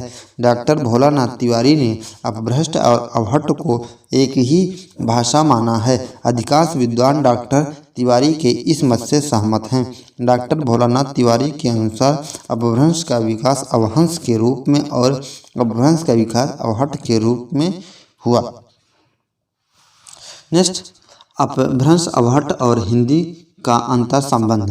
वस्तुतः हिंदी का विकास अपभ्रंश अवहट के आधार पर ही हुआ है। चंद्रधर शर्मा गुलेरी ने परवर्ती अपभ्रंश को ही पुरानी हिंदी कहा है। अपभ्रंश उकार बहुला भाषा थी। इसमें सर्वाधिक तद्भव शब्द थे। देशज शब्द अपेक्षाकृत कम और तत्सम शब्द बहुत ही कम थे। हिंदी के सर्वनाम अपभ्रंश से ही विकसित हुए हैं, जैसे हाउ हम, मई मैं, मुझ मुझे, तू तुम, तू तू, सो वह या वो, तस उस, एह यह इत्यादि। संस्कृत का अस्ति अपभ्रंश में अहै हो गया, जिसे अवधि में अंगीकृत कर लिया गया है। अपभ्रंश का हत शब्द हिंदी में हाथ हो गया है। यहाँ आधा ता हट गया और हा में आ के रूप में जुड़ गया, अर्थात ध्वनियों में आधा ता की क्षति और हा में आ जुड़कर हा बहकर उसकी क्षतिपूर्ति हो गई। इसे क्षतिपूरक दीर्घीकरण की प्रक्रिया कहते हैं। आठ काम सात जैसे शब्द इसी प्रकार निर्मित हुए हैं। आधुनिक भारतीय आर्य भाषाओं का उद्भव विभिन्न क्षेत्रीय अपभ्रंशों से हुआ है। जैसे अपभ्रंश से आधुनिक आर्य भाषाओं का उद्भव। अपभ्रंश आधुनिक भाषाएं, उपभाषाएं। शौरसेनी पश्चिमी हिंदी, राजस्थानी गुजराती, मागधी बिहारी, बंगला उड़िया असमी, अर्धमागधी पूर्वी हिंदी, अवधी बघेली छत्तीसगढ़ी, महाराष्ट्री मराठी, ब्रांचड़ सिंधी, पैशाची लहंदा पंजाबी, खस पहाड़ी। एक बार पुनः देखते हैं। अपभ्रंश से आधुनिक आर्य भाषाओं का उद्भव। अपभ्रंश और आधुनिक भाषाएं या उपभाषाएं। शौरसेनी से पश्चिमी हिंदी, राजस्थानी और गुजराती, मगधी से बिहारी, बंगला उड़िया और असमी। नेक्स्ट है अर्धमागधी से पूर्वी हिंदी, अवधी बघेली छत्तीसगढ़ी, मराठी से महाराष्ट्री से मराठी और ब्रांचड़ से सिंधी, पैशाची से लहंदा पंजाबी, खस से पहाड़ी। हिंदी साहित्य में तुलसी कृत रामचरितमानस, केशव कृत वीर सिंहदेव चरित्र, नरोत्तम दास कृत सुदामा चरित्र आदि ऐसे चरित्र काव्य हैं जिनमें अपभ्रंश के चरिव काव्य परंपरा के दर्शन होते हैं। अपभ्रंश का महाकाव्य कथा काव्य एक प्रकार से पद्यबद्ध उपन्यास है। वस्तुतः आज के कथा साहित्य उपन्यास कहानी का विकास महाकाव्य के रूप में हुआ। रास और लीला काव्य अपभ्रंश के अत्यंत लोकप्रिय काव्य रूप रहे। यह परंपरा अपभ्रंश काल से लेकर 18वीं-19वीं शताब्दी तक चलती रही। दोहा अपभ्रंश का मौलिक एवं सर्वाधिक लोकप्रिय छंद रहा है। पर्वतीय साहित्य में इसकी परंपरा कबीर, रहीम, तुलसी, बिहारी, मोतीराम आदि के दोहों से होती हुई आधुनिक काल तक प्राप्त होती है। अपभ्रंश साहित्य की कथानक रूढ़ियाँ जैसे कहानी सुनने वाला, तोता, स्वप्न या चित्र में प्रियदर्शन से प्रेमशक्त होना, योगी का वेश धारण कर विदेश गमन, विषम परिस्थितियों से प्रिय मिलन, पशु पक्षियों से वार्तालाप इत्यादि हिंदी साहित्य सूफी प्रेमाख्यान में मिलती है। अपभ्रंश के चरित्र काव्यों में प्रयुक्त चौपाई के बाद दोहा या सोरठा देकर कड़वक, धत्ता विधान पद्धति हिंदी सूफी काव्यों और तुलसी कृत रामचरित मानस आदि में अपनाई गई है। संस्कृत प्राकृत में तुक मिलाने और अंत्यानुप्रास की प्रवृत्ति नहीं मिलती है। अंत्यानुप्रास को योजना अपभ्रंश साहित्य में मिलती है। अपभ्रंश से ही इस प्रकृति को हिंदी साहित्य ने ज्यों का त्यों ग्रहण कर लिया है। दो छंदों को मिलाकर नया छंद बनाने की प्रवृत्ति अपभ्रंश से ही हिंदी में आई। कुंडलिया, रोला, छप्पर, रूपमाला, पीयूष वर्षण, आरिल्य, तांटक आदि ऐसे ही छंद हैं जो दो छंदों के मेल से बने हैं। लौकिक साहित्य परंपरा भी हिंदी साहित्य से मिलती है। अपभ्रंश के कुछ महत्वपूर्ण कथन है। जहि मण पवन न संचरय, रवि शशि वही पवेश, ताहि वट चित्त विषाम करु, शरहे कही उवेश। जहाँ मन और पवन भी संचार नहीं करते, रवि और शशि का भी प्रवेश नहीं है, ये मूढ़ चित्त विश्राम करो। शरह ने यही उपदेश दिया है। ठीक, शरापा आयुड़ अंतड़ा मज्जड़ई, आयुड़ मंत्रणा मज्जड़ऊ, अड़ऊ भन अड़ऊ विश्वाड़।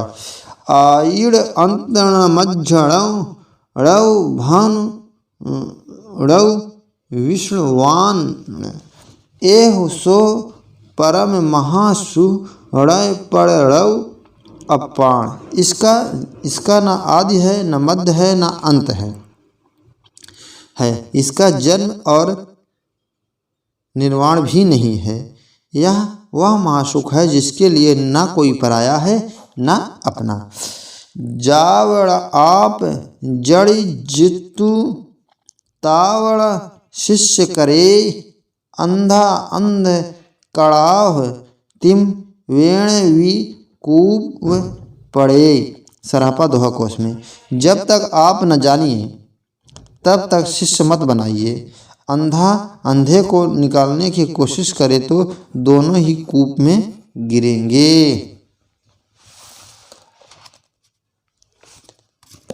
नेक्स्ट है आधुनिक भारतीय आर्य भाषा। आधुनिक भारतीय आर्य भाषाओं का विकास अपभ्रंश से हुआ। आधुनिक भारतीय आर्य भाषाओं का सर्वप्रथम वर्गीकरण डॉक्टर AFR हर्नले ने सन 1880 ईस्वी में किया। डॉक्टर हर्नले ने आधुनिक भारतीय आर्य भाषाओं को 4 वर्गों में विभाजित किया जो निम्नलिखित है। पूर्वी गौड़ियन, पूर्वी हिंदी, बंगला, असमी, उड़िया। पश्चिमी गौड़ियन, इसमें पश्चिमी हिंदी, राजस्थानी, गुजराती, सिंधी, पंजाबी। उत्तरी गौड़ियन, गढ़वाली, नेपाली, पहाड़ी। दक्षिणी गौड़ियन, मराठी। डॉक्टर हर्नले के अनुसार जो आर्य मध्य देश या केंद्र में थे भीतर आर्य कहलाए और जो चारों ओर फैले हुए थे बाहरी आर्य कहलाए। डॉक्टर हर्नले के अनुसार जो आर्य मध्य देश या केंद्र में थे भीतरी आर्य कहलाए और जो चारों ओर फैले हुए थे बाहरी आर्य कहलाए। डॉक्टर जॉर्ज गियर्सन ने लिंग्विस्टिक सर्वे ऑफ इंडिया भाग 1 तथा bulletin of the school of oriental studies London institution भाग 1 खंड 3 1920 अपना पहला वर्गीकरण निम्नलिखित ढंग से प्रस्तुत किया। बाहरी उपशाखा उत्तरी पश्चिमी समुदाय, पहला लहंदा, दूसरा है सिंधी। नेक्स्ट है दक्षिणी समुदाय मराठी, पूर्वी समुदाय उड़िया, बिहारी, बंगला, असमिया आदि। नेक्स्ट है मध्य उपशाखा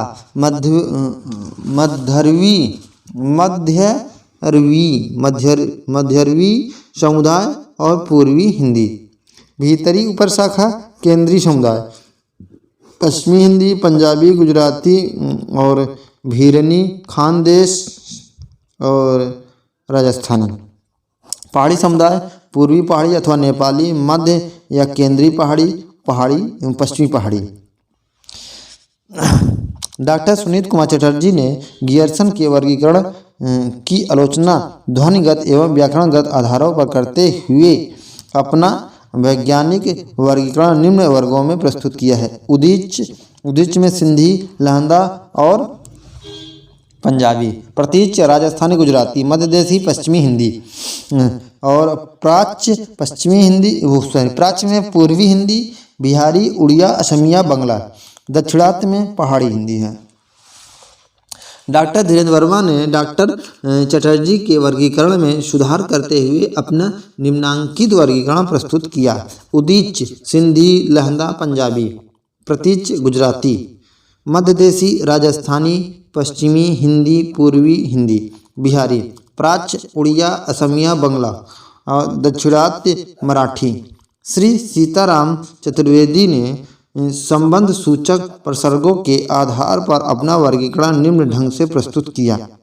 अपभ्रंश आधुनिक भाषाएं सर्वश्रेणी मध्यवर्ती पश्चिमी हिंदी, राजस्थानी, पहाड़ी, गुजराती, मागधी, पूर्वी, बिहारी, बंगाली, उड़िया, असमिया।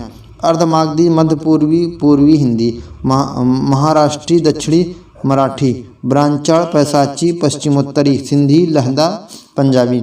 डॉक्टर हरदेव बाहिरी ने आधुनिक आर्य भाषाओं का वर्गीकरण इस प्रकार किया है।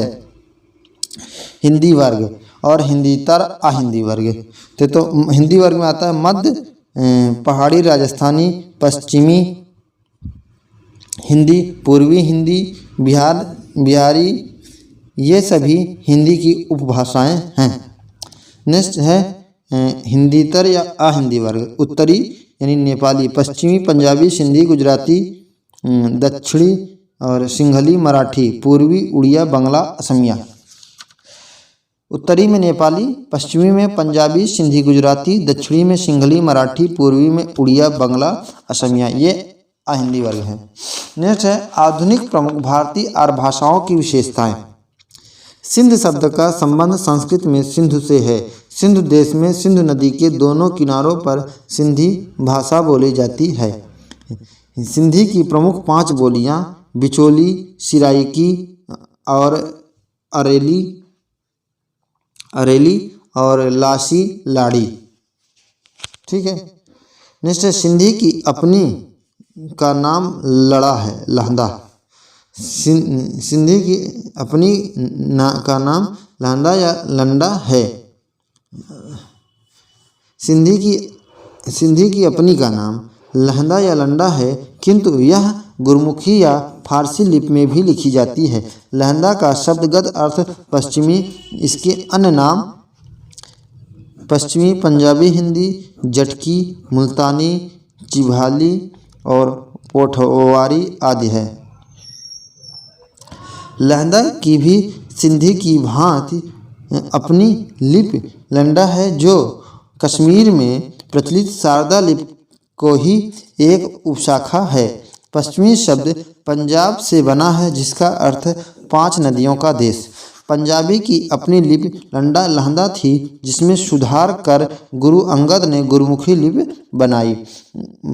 पश्चिमी की प्रमुख बोलियां माझी, डोंगरी और दोभावी, राठी आदि है। गुजराती गुजरात प्रदेश की भाषा है। गुजरात का संबंध गुर्जर जाति से है। गुर्जर प्लस त्रा प्लस गुजरात प्लस त्रा गजरता गुजरात। गुजरात की अपनी लिपि है, जो गुजराती नाम से प्रसिद्ध है। वस्तुतः गुजराती लिपि कैथी से मिलती जुलती लिपि में लिखी जाती है, जिसमें शिरोरेखा नहीं लगती। मराठी महाराष्ट्र प्रदेश की भाषा है। इसकी प्रमुख बोलियां कोंकणी, नागपुरी, कोष्ठी, महारी आदि हैं। मराठी की अपनी लिपि देवनागरी है, किंतु कुछ लोग मोंडी लिपि का भी प्रयोग करते हैं।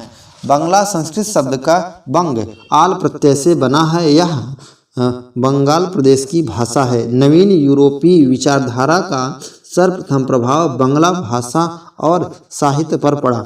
बांग्ला प्राचीन देवनागरी से विकसित बांग्ला लिपि में लिखी जाती है। असमिया असम प्रदेश की भाषा है। इसकी प्रमुख बोली विष्णुपुरिया है। असमी की अपनी लिपि बांग्ला है। उड़िया प्राचीन उत्काल तथा वर्तमान उड़ीसा तथा उड़ीसा की भाषा है। इसकी प्रमुख बोली गजामी, संभलपुरी, भत्री आदि है। उड़िया भाषा बांग्ला से बहुत मिलती जुलती है, किंतु इसकी लिपि ब्राह्मी की उत्तरी शैली से विकसित है। विश्व की भाषाएं और वर्गीकरण। कुछ विद्वानों ने गणना करके विश्व की सभी भाषाओं की संख्या 2796 बताई है, किंतु कुछ विद्वान अनुमानतः इसकी संख्या 3000 बताते हैं। संसार की भाषाओं के 2 प्रकारों के वर्गीकरण हैं, आकृतिमूलक वर्गीकरण और पारिवारिक वर्गीकरण। आकृतिमूलक वर्गीकरण से रूपात्मक, संरचनात्मक, व्याकरणिक, वाक्यात्मक, पदात्मक और पदाश्रित के नाम से भी जाना जाता है। वाक्य रचना एवं रूप रचना को आधार मानकर जो वर्गीकरण किया जाता है, उसे आकृतिमूलक वर्गीकरण कहते हैं। विश्व की भाषाओं का आकृतिमूलक वर्गीकरण सर्वप्रथम प्रोफेसर स्लेगल ने किया। आकृतिमूलक वर्गीकरण को निम्न ढंग से प्रस्तुत किया जा सकता है। भाषा आयोगात्मक, वियोगात्मक, ठीक, और आयोगात्मक, योगात्मक। भाषा को 2 भागों में विभाजित किया गया। पहला है आयोगात्मक, दूसरा योगात्मक। और आयोगात्मक को अश्लिष्ट, श्लिष्ट और प्राश्लिष्ट। अश्लिष्ट में पूर्वी योगात्मक, मध्य योगात्मक, अंतयोगात्मक, पूर्वांत योगात्मक। श्लिष्ट में अंतर्मुखी, संयोगात्मक, वियोगात्मक, बहिर्मुखी, संयोगात्मक, वियोगात्मक। ठीक। नेक्स्ट में है क्या, संश्लिष्ट, प्रश्लिष्ट। प्रश्लिष्ट में आता है पूर्ण प्रश्लिष्ट, आंशिक प्रश्लिष्ट। आकृति मूलक भाषाओं की महत्वपूर्ण विशिष्टताएं एवं उदाहरण निम्नलिखित हैं। आयोगात्मक भाषा। आयोगात्मक भाषा क्या है? आयोगात्मक भाषा है एकाक्षर, निर्वायव या स्थान प्रधान भाषा है। इसमें प्रकृति और प्रत्यय या अर्थ तत्व और संबंध तत्व का संयोग नहीं होता है। यह स्वतंत्र शब्दात्मक भाषा है। उदाहरण चीनी, तिब्बती, वर्मी, सुदामी आदि। योगात्मक भाषा, इसमें प्रकृति और प्रत्यय या अर्थ तत्व और संबंध तत्व का संयोग होता है। असंश्लिष्ट, इसमें यह प्रत्यय प्रधान भाषा है। तुर्की। पूर्व योगात्मक, इसमें प्रत्यय प्रकृति के पूर्व लगता है। काफिर, जुलूम। मध्य योगात्मक, इसमें प्रत्यय प्रकृति के बीच में लगता है। संथाली। अंत योगात्मक, इसमें प्रत्यय प्रकृति के अंत में लगता है। कन्नड़। पूर्वांत योगात्मक, इसमें प्रत्यय प्रकृति के पूर्व व माफोर अंत में जोड़ता है। श्लिष्ट है, पहला क्या था? अश्लिष्ट, अब दूसरा है श्लिष्ट। श्लिष्ट में इसमें प्रकृति प्रत्यय घनिष्ठता से मिलते हैं। अंतर्मुखी, इसमें प्रकृति व प्रत्यय बीच में घुल मिल जाते हैं। संयोगात्मक, इसमें अलग से प्रत्यय नहीं लगाया जाता। वियोगात्मक, इसमें अलग से प्रत्यय लगाया जाता है, जैसे हिब्रू। संयोगात्मक, एक बार पुनः देखते हैं। संयोगात्मक, इसमें अलग से प्रत्यय नहीं लगाया जाता, जैसे अरबी। वियोगात्मक, इसमें अलग से प्रत्यय लगाया जाता है, जैसे हिब्रू। नेक्स्ट है बहिर्मुखी। अंतर्मुखी हो गया, फिर हो गया बहिर्मुखी। इसमें प्रत्यय प्रकृति के अंत में या बाद में लगाते हैं। ठीक है। संयोगात्मक, इसमें प्रत्यय प्रकृति के साथ जुड़ा होता है, जैसे संस्कृत। वियोगात्मक, इसमें प्रत्यय प्रकृति से अलग लगाया जाता है, जैसे हिंदी, अंग्रेजी, बांग्ला। प्रश्लिष्ट, यह समाज प्रधान भाषा है।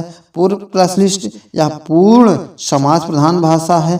किसने कहा? ये चिरोफी ने। और आंशिक प्रश्लिष्ट, यह अंशतः समाज प्रधान भाषा है। इसे कहा है या बास्क ने कहा है। पारिवारिक वर्गीकरण।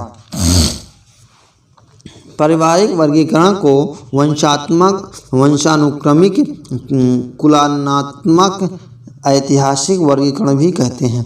पारिवारिक वर्गीकरण में रचना तत्व और अर्थ तत्व दोनों का ध्यान रखा जाता है। पारिवारिक वर्गीकरण में भाषा के इतिहास को आधार बनाया जाता है। पारिवारिक वर्गीकरण के लिए महत्वपूर्ण आधार निम्न हैं। पद रचना, वाक्य रचना, ध्वनि, अर्थ, शब्द और स्थानिक समीपता। विश्व की भाषाओं के परिवारों की संख्या के संबंध में विद्वानों में मतभेद हैं। विल्हेम फान और हुम्बोल्ट और भोलानाथ तिवारी ने इसकी संख्या 13 मानी है। फ्रीडिश म्यूलर ने इसकी संख्या 100 मानी है। निर्विवाद रूप से 4 भौगोलिक क्षेत्र के अंतर्गत 18 भाषा परिवारों को प्रमुखता दी जाती है, जो निम्न है। भौगोलिक क्षेत्र भाषा परिवार। यूरोप और एशिया। यूरोपीय द्रविड़ परिवार, काकेशी परिवार, ब्रुस्की परिवार, उराल अल्ताई परिवार और चीनी परिवार, जापानी और कोरियाई परिवार, अत्युत्तरी हाइस्बोरी परिवार और वास्क परिवार, सामी और हामी परिवार। फिर है नेक्स्ट है खा, अफ्रीकी भूखंड। सुदामी परिवार, बत्तू परिवार, होते तोत, बुशमैनी परिवार। प्रशांत महासागरी भूखंड। मलय, पोलिनेशियाई परिवार, पाई परिवार, ऑस्ट्रेलियन परिवार, दक्षिण पूर्व एशियाई परिवार। अमेरिका भूखंड, अमेरिकी परिवार है। भारोपी परिवार को इंडो जर्मन आर्य परिवार, भारत तिब्बती परिवार के नाम से भी जाना जाता है। भारोपी परिवार की 10 शाखाएं हैं, जिन्हें ध्वनि के आधार पर शतम, शतम, शतम और केंतुम भारोपी परिवार की 10 शाखाएं हैं, जिसमें ध्वनि के आधार पर शतम, शतम और केंतुम 2 वर्गों में बांटा गया है। शतम भारत भारत-ईरानी, आर्य, वाल्टो स्लाविक, आर्मीनी, अल्बानी, इलीरियन। केतुम वर्ग में आता है जर्मनिक, ट्यूटानिक, केल्टिक, ग्रीक, तोखरी, हिताइत और इटालिक। डॉक्टर गियर्सन ने भारत ईरानी आर्य की 3 उपवर्गों का उल्लेख किया है: ईरानी, शरद और भारतीय आर्य भाषा। ईरानी साहित्य का प्राचीनतम धर्मग्रंथ अवेस्ता 7वीं शती ईसा पूर्व है। अवेस्ता का अर्थ होता है शास्त्र। अवेस्ता को बैक्ट्रिया की राजभाषा होने के कारण प्राचीन बैक्ट्रियम भी कहा जाता है। कुछ लोग भूलवश अवेस्ता को जिंदा भी कहते हैं। महाकवि फिरदौसी का शाहनामा ईरान का राष्ट्रीय महाकाव्य है। दरद शब्द का अर्थ पर्वत होता है। इसका प्राचीनतम नाम पैशाची प्रकृति भी है। दरद भाषाओं का क्षेत्र प्रामीर और पश्चिमोत्तर पंजाब है। दरद उपवर्ग की प्रमुख भाषाएं कश्मीरी, शीना, चित्राली, काफिर और कोहिस्तानी आदि है। हिंदी उत्पत्ति और अर्थ। हिंदी शब्द के व्युत्पत्ति के संबंध में निम्न मत हैं। परंपरावादी संस्कृत पंडितों के अनुसार हिंदी हीन, नष्ट करना, है ना, टा और दुष्ट, अर्थात हिंदू का अर्थ है जो दुष्टों का विनाश करे, हिनष्ट दुष्टान। ठीक है। शब्द कल्पद्रुम के अनुसार हिंदू शब्द 3 दुष डू से बना है, जिसका अर्थ है हीनों को दूषित करने वाला, हीन भूष्यात। नोट: ये दोनों मत कल्पना प्रसूत हैं। डॉक्टर भोलानाथ तिवारी के अनुसार हिंदू शब्द का प्राचीनतम प्रयोग 7वीं सदी के अंतिम चरण के ग्रंथ निशीथ चूर्ण में प्रथम बार मिला है। हिंदू शब्द फारसी है, जो संस्कृत शब्द सिंध का फारसी रूपांतरण है। सिंधु शब्द का प्रयोग ऋग्वेद में सामान्य रूप से नदी, सप्त, सिंधव, नदी विशेष तथा नदी के आसपास के प्रदेश के लिए हुआ है। 500 ईसा पूर्व के आसपास दारा प्रथम के काल में सिंधु नदी का स्थानीय प्रदेश ईरानी लोगों के हाथों में गया।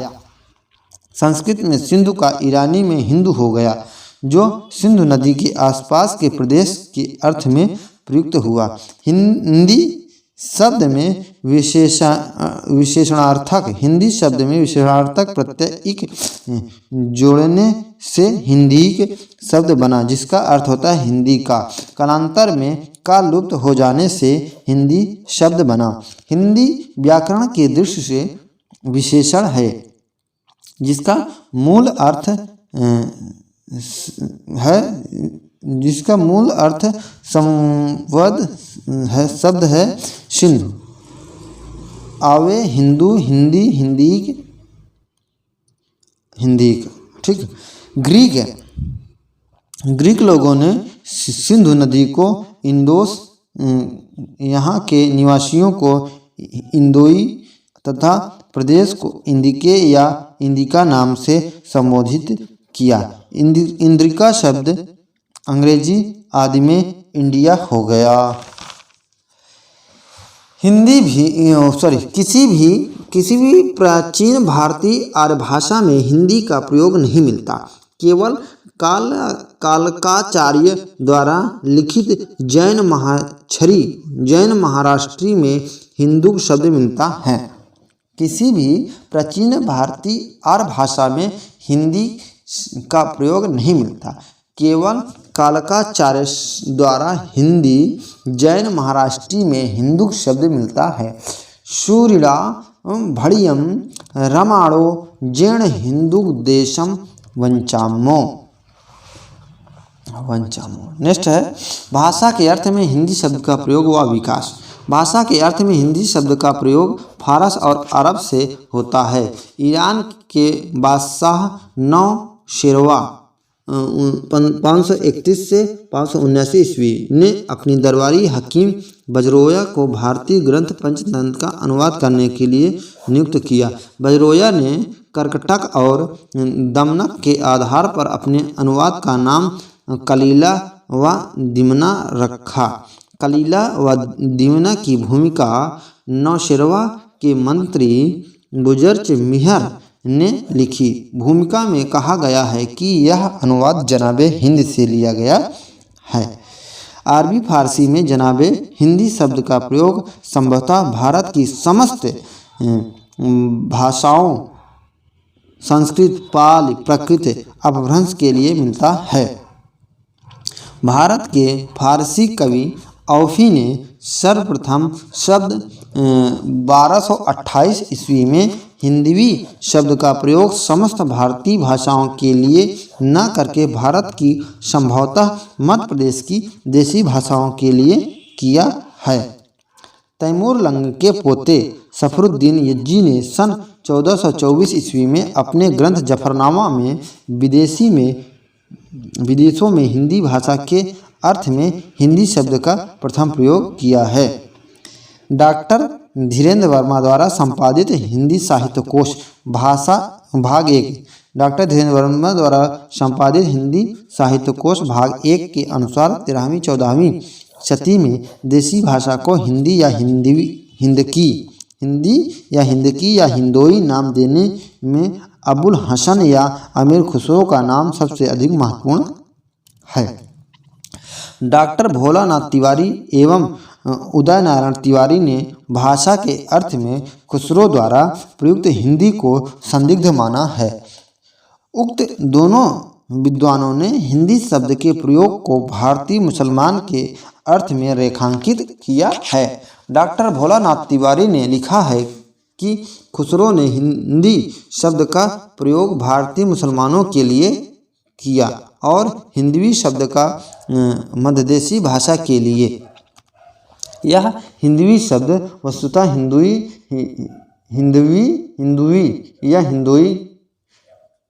हिंदू प्लस ई अर्थात हिंदुओं की भाषा के लिए कदाचित हिंदी शब्द चल पड़ा। डॉक्टर भोलानाथ तिवारी ने लिखा है कि खुसरो ने हिंदी शब्द का प्रयोग भारतीय मुसलमानों के लिए किया है और हिंदवी शब्द का मध्यदेशी भाषा के लिए। यह हिंदवी शब्द वस्तुतः हिंदुई है।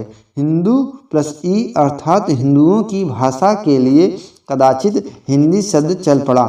हिंदी कवि नूर मोहम्मद ने लिखा है कि हिंदू मग पर पाँव न राखे का जो बहुते हिंदू भाखे। 18वीं सदी तक हिंदी मुसलमानों की भाषा न रहकर हिंदुओं की भाषा की ओर झुक रहा था। 19वीं सदी मध्य से पूर्व तक हिंदी का प्रयोग उर्दू या रिक्ता के समानार्थी रूप में चल रहा था। उर्दू मूलतः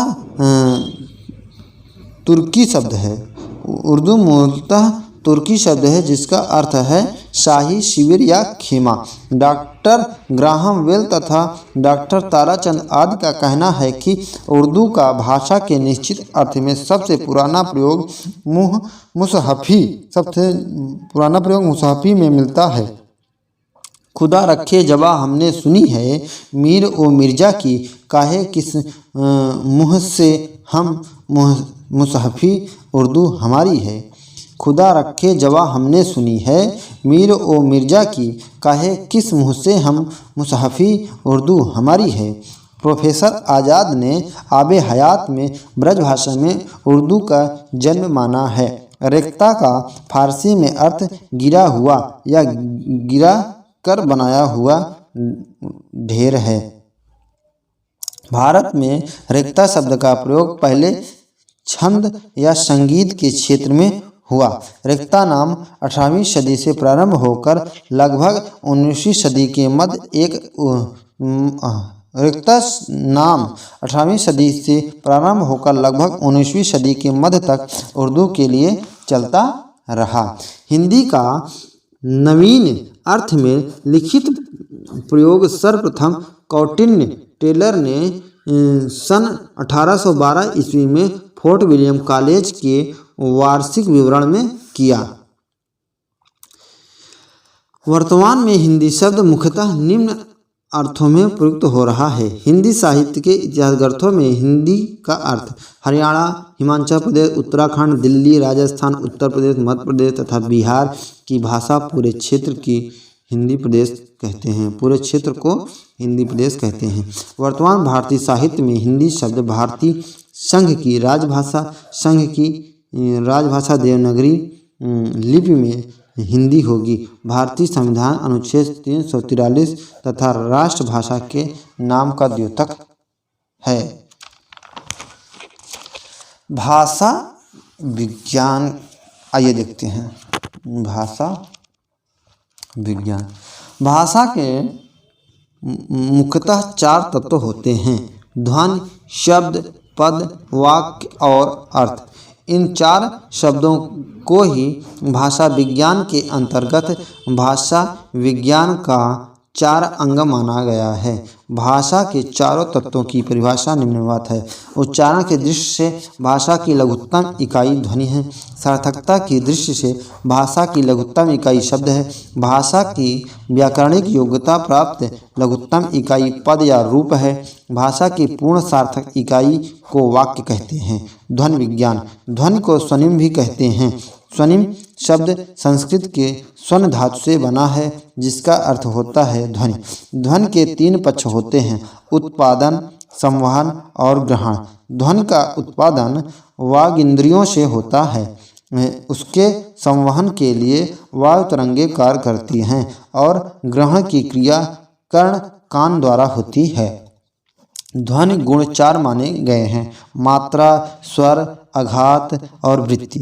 ध्वनि गुण को ध्वनि लक्षण, रागीय तत्व, अखंड ध्वनि और रागिम आदि भी कहते हैं। मान स्वरों की संख्या 8 है, जो किसी भाषा विशेष से संबद्ध न होकर एक काल्पनिक स्वर है। जीभ की स्थिति, ओंठ की आकृति एवं मुख विवर के आधार पर मान स्वरों का वर्गीकरण निम्न ढंग से किया जा सकता है।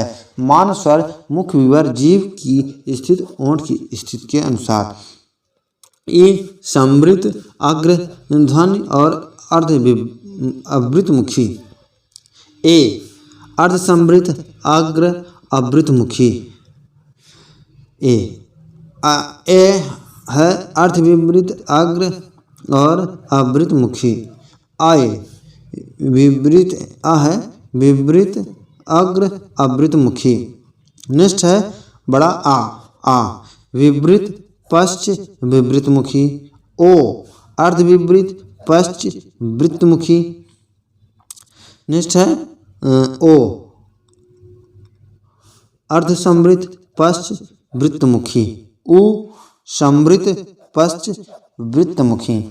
मान स्वर को प्रधान स्वर में स्वर भी कहते हैं। गौड़ मान स्वरों की संख्या 7 है। स्वनिम को ध्वनिग्राम भी कहा जाता है, जो अंग्रेजी के फोनेम का रूपांतरण है, किंतु भारत सरकार के परिभाषिक एवं तकनीकी शब्दावली आयोग ने फोनेम का हिंदी अनुवाद स्वनिम माना है। स्वनिम के 2 भेद होते हैं: खंड और खंडेतर। ठीक, खंड और खंडेतर ऐसी ध्वनियाँ जिन्हें हम स्वतंत्र रूप से उच्चारित कर सकते हैं, उन्हें खंड स्वनिम कहते हैं। इनके 2 भेद हैं: पहला स्वर, दूसरा व्यंजन। जिन ध्वनियों का स्वतंत्र उच्चारण नहीं हो सकता, उन्हें खंडेतर स्वनिम कहते हैं। इनके प्रमुख भेद हैं अनुनासिकता, सुर, अनुतान, संगम। नेक्स्ट है प्रसिद्ध ध्वनि निम्नलिखित है। ध्वनि नियम प्रवर्तक। प्रसिद्ध ध्वनि नियम निम्नलिखित हैं। ध्वनि नियम, प्रवर्तक, जन्म मृत्यु स्थान। ठीक है।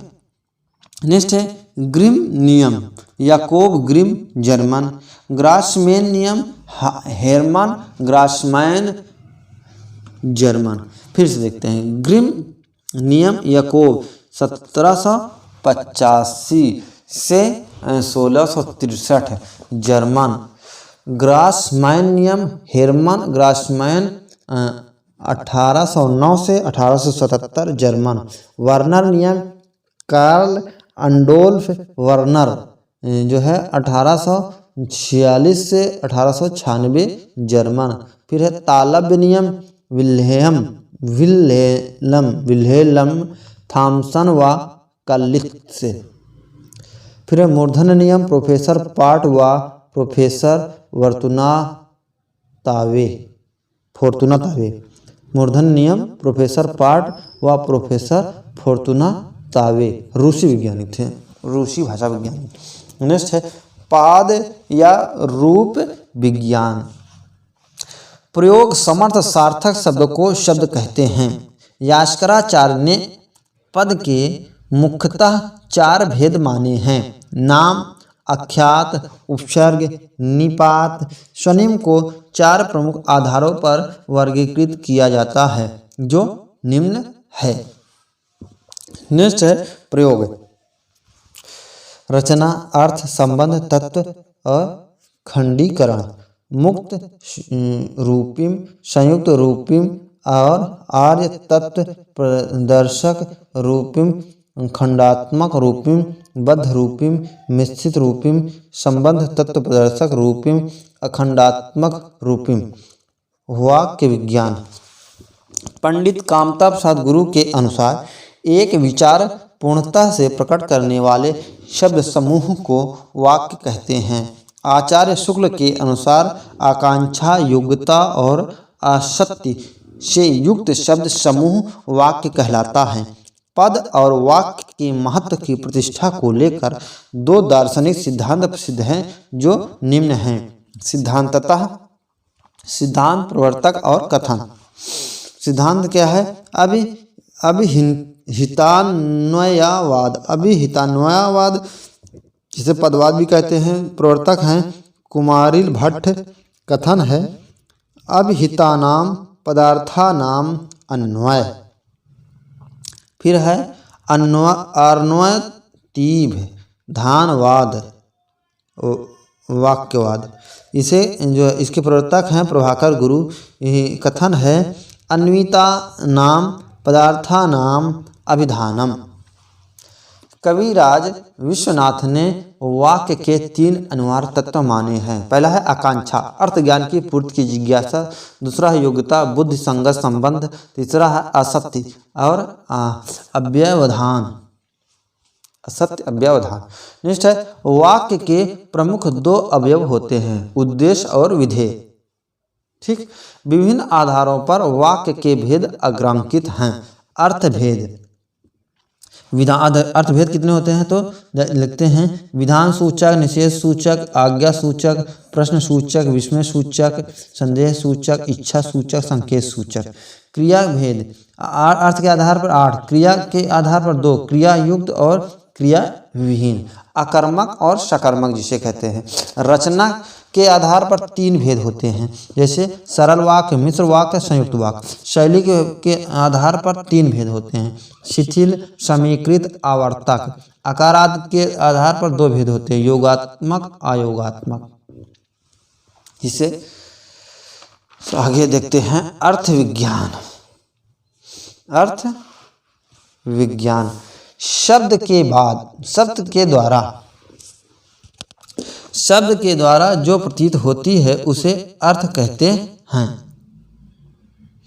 संकेत गृह अर्थबोध के भारतीय विद्वानों ने 8 साधन माने हैं तथा पाश्चात्य विद्वानों ने 3 साधन माने हैं जो निम्न हैं। भारतीय व्याकरण और आप्त वाक्य, उपमान, वाक्य शेष, प्रकरण, विवृत, व्याख्या, विवरण, प्रसिद्ध पद का सन्निध, व्याकरण कोश। नेक्स्ट है पाश्चात्य व्यवहार विवरण अनुवाद। हिंदी साहित्य कोश के अनुसार शब्द की शक्ति उसके अंतर्निहित अर्थ को व्यक्त करने वाले व्यापार हैं। उसके प्रमुख भेद निम्न हैं। शब्द, वाचक, लक्षक, व्यंजक। शब्द शक्ति तो अभिधा, लक्षणा और व्यंजना। फिर अर्थ है वाच्य मुख्य हो गया, लक्षण गौण हो गया, व्यंग्य प्रतीयमान हो गया। नेक्स्ट है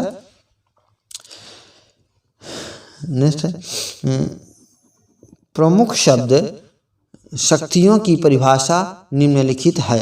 शब्द शक्ति परिभाषा अभिधा, लक्षण, व्यंजना। तो अभिधा में देखते हैं साक्षात संकेत अर्थ मुख्यार्थ का बोध कराने वाले व्यापार को अभिधा शक्ति कहते हैं। लक्षणा मुख्यार्थ का बाधा होने पर रूढ़ के कारण या किसी प्रयोजन के लिए मुख्यार्थ से संबद्ध अन्य अर्थगान जिस शक्ति के द्वारा होती है वह लक्षणा है।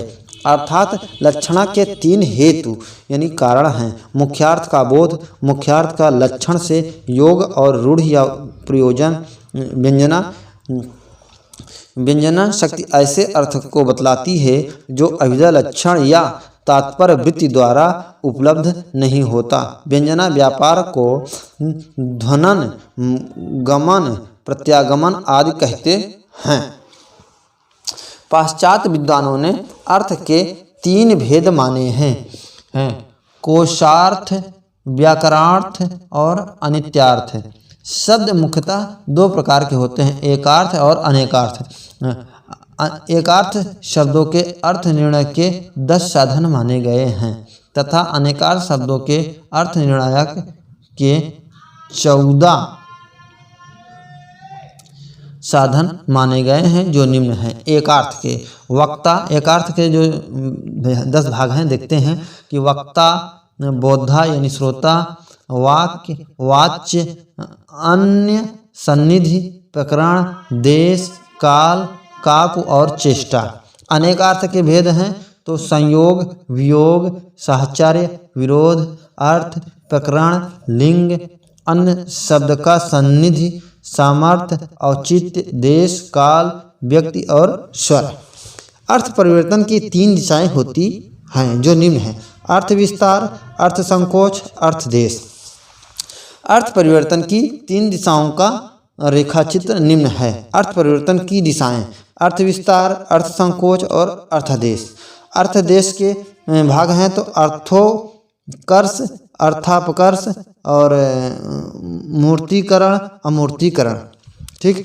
अर्थ परिवर्तन या विकास के अंतर्गत अर्थ विस्तार की दृष्टि से प्रमुख शब्द की सूची निम्न है। शब्द मूल अर्थ, परिवर्तित अर्थ, विस्तार। कैसे है? स्याही, काली स्याही, सभी रंगों को लिखने की स्याही। तेल, तिल का तेल, सभी प्रकार का तेल। कुशल, कुशों को लाना, निपुण या चतुर। प्रवीण, वीणा वादन में निपुण, दक्ष, चतुर। महाराज, राजा, रसोइया, गवेषणा, गाय, चाहना, खोज। अर्थ परिवर्तन या विकास के अंतर्गत अर्थ संकोच की दृष्टि से प्रमुख शब्दों की सूची निम्न है। शब्द मूलार्थ, परिवर्तित अर्थ, संकोच। सर्प जो सरकता है, सांप। कुंजर जो कुंज में विचरता है, हाथी। धान, धान से संबंध, चावल, अन्न। बाढ़ बढ़ने की क्रिया या जलावेग। मोदन प्रसन्न करने वाला या लड्डू। लगान जो लगाया गया यानी कर। और गौ इंद्री और पृथ्वी, गाय। ऋक्ष नक्षत्र, ऋक्ष नक्षत्र। ऋषि, रीछ, भालू। निष्ठ है आदर्श, दर्पण, प्रतिलिप, अनुकरणीय। आशा, दिशा, इच्छा, इच्छा। अवतार, उतार, भूमिका, देवता का जन्म। मृग, पशु, हिरण। मुर्गा, पंछी, कुक्कुट। ख्वाजा, खाद्य, एक मिठाई। क्या है? अन्न, अन्न मतलब खाया हुआ, चना, गेहूं आदि। लोह मतलब धातु, लोहा। अर्थ परिवर्तन के अंतर्गत अर्थदेश की दृष्टि से कुछ प्रमुख शब्दों की सूची निम्न है। आइए देखते हैं। तो अर्थोत्कर्ष, अर्थापकर्ष, अमूर्तीकरण, मूर्तीकरण, मुग्ध, असुर, लाठी, उपन्यास, सहारा, ठीक, फिरंगी, जुगुप्सा, कांटा, दर्द, सुहाग, सौभाग्य, पाखंड, सोच, भार, जिम्मेदारी, सामग्री, संचय। अर्थ परिवर्तन के अंतर्गत अर्थदेश की दृष्टि से कुछ प्रमुख शब्दों की सूची ये है। तो अर्थ परिवर्तन से ठीक नेक्स्ट है चाल, कृष्ण, काला और निमग्न, व्यस्त और बात, जमादार, त्योहार, गधा, मूर्ख, विचार, बिखर गयो, चरवाक, मुहूर्त, मूछ, उपाधि और विहराग्नि, सुहाग्नि, घृणा, आंख दिखाना और विचारधारा, देहाती, मधुर, माथा ठनकना, विद्याधन। नेक्स्ट है चमार, ब्रजटुक, अंधकार, निराशा, देवता, सीधा सादा, अबदस्त, पतझड़, दुख, जनता, हजरत, महाराज, जुगनू, बुद्धचेतन, सफेदी, गवेषणा, मंदिर, पतवार, सहारा, उत्तराई, देवदासी, कलश, देवदासी, कलश, रश्मि ज्ञान, धुलाई, महाजन, नाम, शलभ, सांसारिक मोह, रंगाई, संप, कुंभ, समुद्र, आत्मा और सवारी आदि।